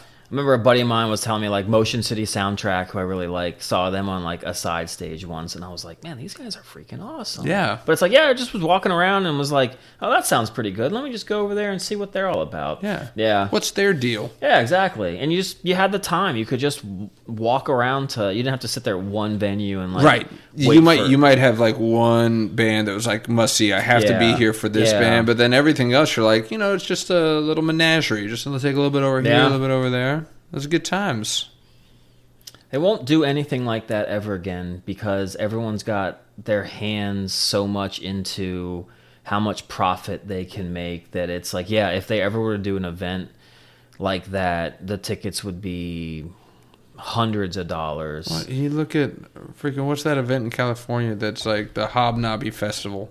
Oh, like Burning Man or something? No, not Burning Man. It's like the musical festival. This is how out of date we are. One that all the celebrities go to. I think I'm spacing on it too. But that is just massively expensive. It's so now. crazy expensive now. And you only get like what seemed like not as many artists there.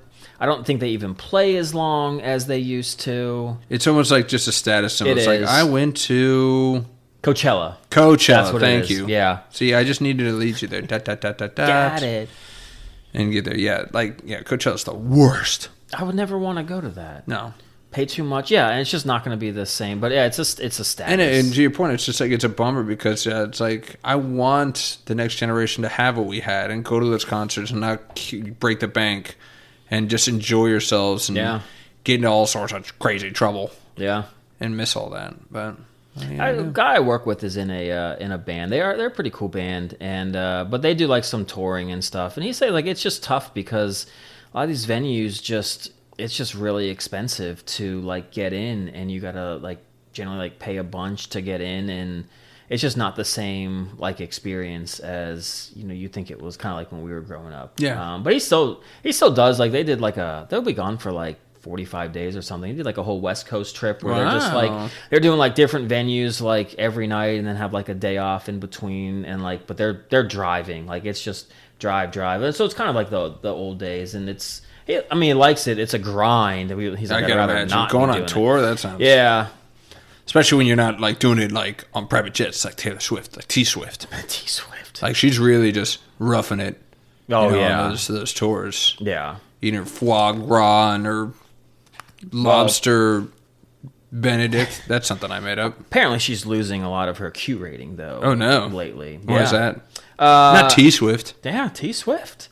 I think a lot of the Blake Lively, Justin Baldoni thing has really gotten to her. And I actually kind of feel bad because private texts that she sent are being made public. But it's also like, okay, so she called the guy a B word and, doesn't have the greatest of language. I'm like, did you think she was like a perfect human being? Saint Taylor. Yeah, that's the persona she wants you all to think. Heavenly saint of Billboard. God.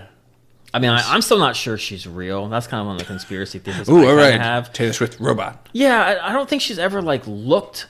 I don't think she can look you in the eye. Like when you look, if you ever look at her, she's always. Yes, I've had plenty of opportunities to look Taylor Swift in the eye. I don't know. There's just something. You didn't look at me in the eye. What are you doing, There's Taylor? just something weird about her. I don't know. Or she's just like that fake in that persona. Yeah. That she's like, I can't believe how fake I am, so I can't look at anybody because I don't know. I can't let them see the pit of my eyes where the fakeness lives. Yeah.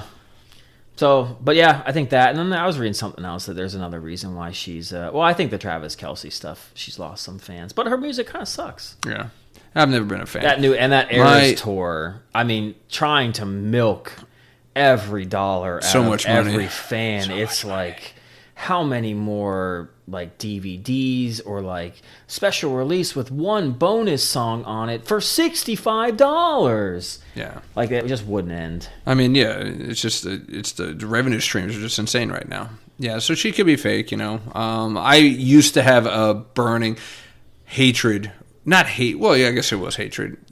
I've in my older age, my hate mongering has subsided quite significantly. I couldn't I had a hate list a mile long. Mine raises. Yours mine were down. Yeah, Will Billy and Jimbo and a few others can tell you it's like top of the hate list. Taylor Swift, Main reason was because I couldn't stand it. Like, all of her songs are about ex-boyfriends. So why are you dating this woman? I know. You know that she's going to write a song about you. I think stop that's just dating her. I also thought that was like all part of the whole gimmick. Was it's like I'm just gonna find some guy to date, break up with him, and then make my next album. Like I don't even think she cared about the guys. It was all for her persona, her aura. Other person on top of it is D Wade.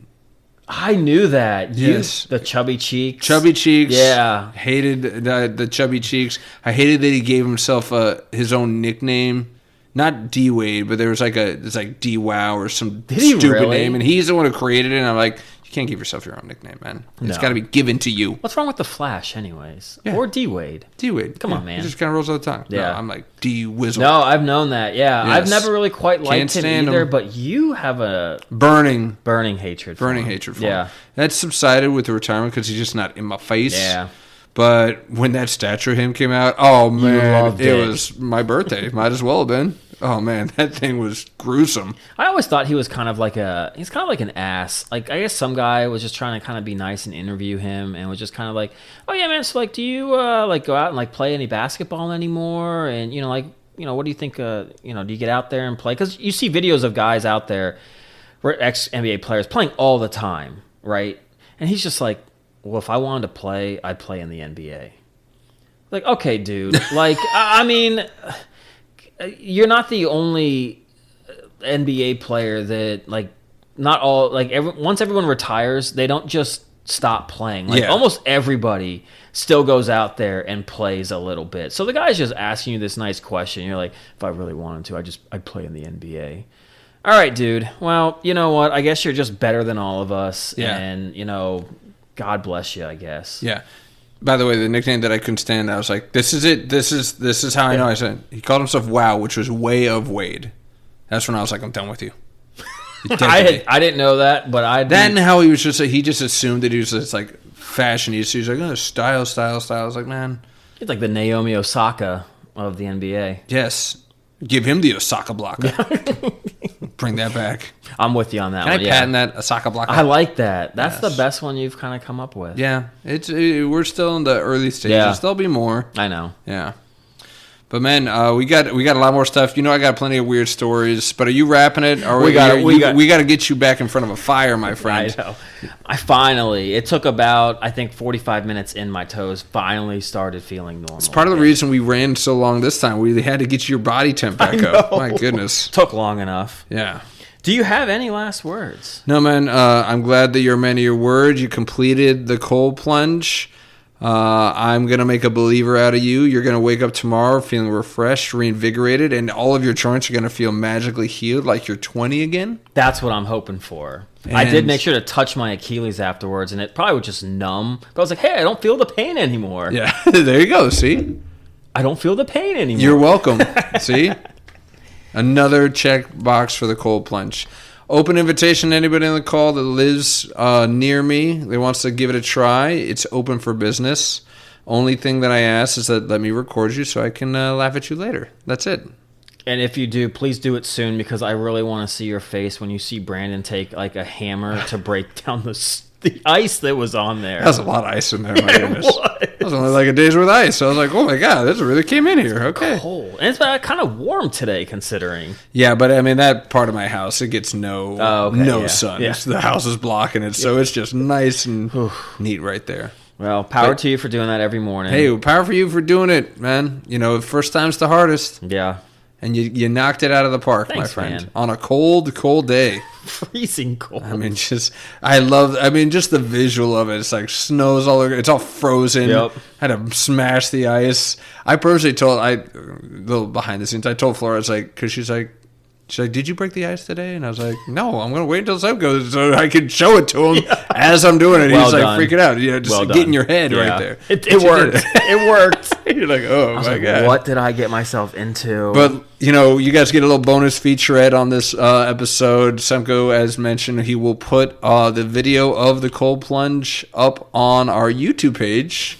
What's our YouTube page called? Is it just called Undrafted and Overconfident? I'm pretty sure, but yeah. All right. Yeah. We'll go search for it. It'll be up by maybe tomorrow. We'll see. Yeah, we'll see. Yeah. Tomorrow or Wednesday. I like the Mondays because I feel like we can get up by Wednesday morning. Perfect time. Tuesdays is great. That is ideal. Bonus. But by Wednesday morning, that is like peachy. Yeah. Next episode, guys, we'll have fresh stuff to talk about. Fresh off the Super Bowl. Yep. Fresh off the first ceremonies of the Olympics. Yeah. And then we'll just keep diving in. I'll find some more weird, wild stuff for us to talk about. Maybe another conspiracy that we can discuss.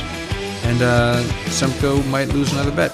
Fingers crossed. We'll have to make one first, but maybe we'll make one. All right. We'll find one. Yes. Yeah. I'm scared. I'm scared that you're going to pick one that you're going to win and the punishment's going to be cool. I don't want it to be like that, but I definitely want the punishment to skew in your favor. Yes. Absolutely. Well, that's another episode of Undrafted and Overconfident. Thanks for hanging with us. The two friends who've been arguing about sports for 20 years and still can't agree on anything. Hit that follow button, drop a rating, and email us at undraftedandoverconfident@gmail.com, and we'll see you next week. Different takes, same nonsense. Thanks, y'all. Peace.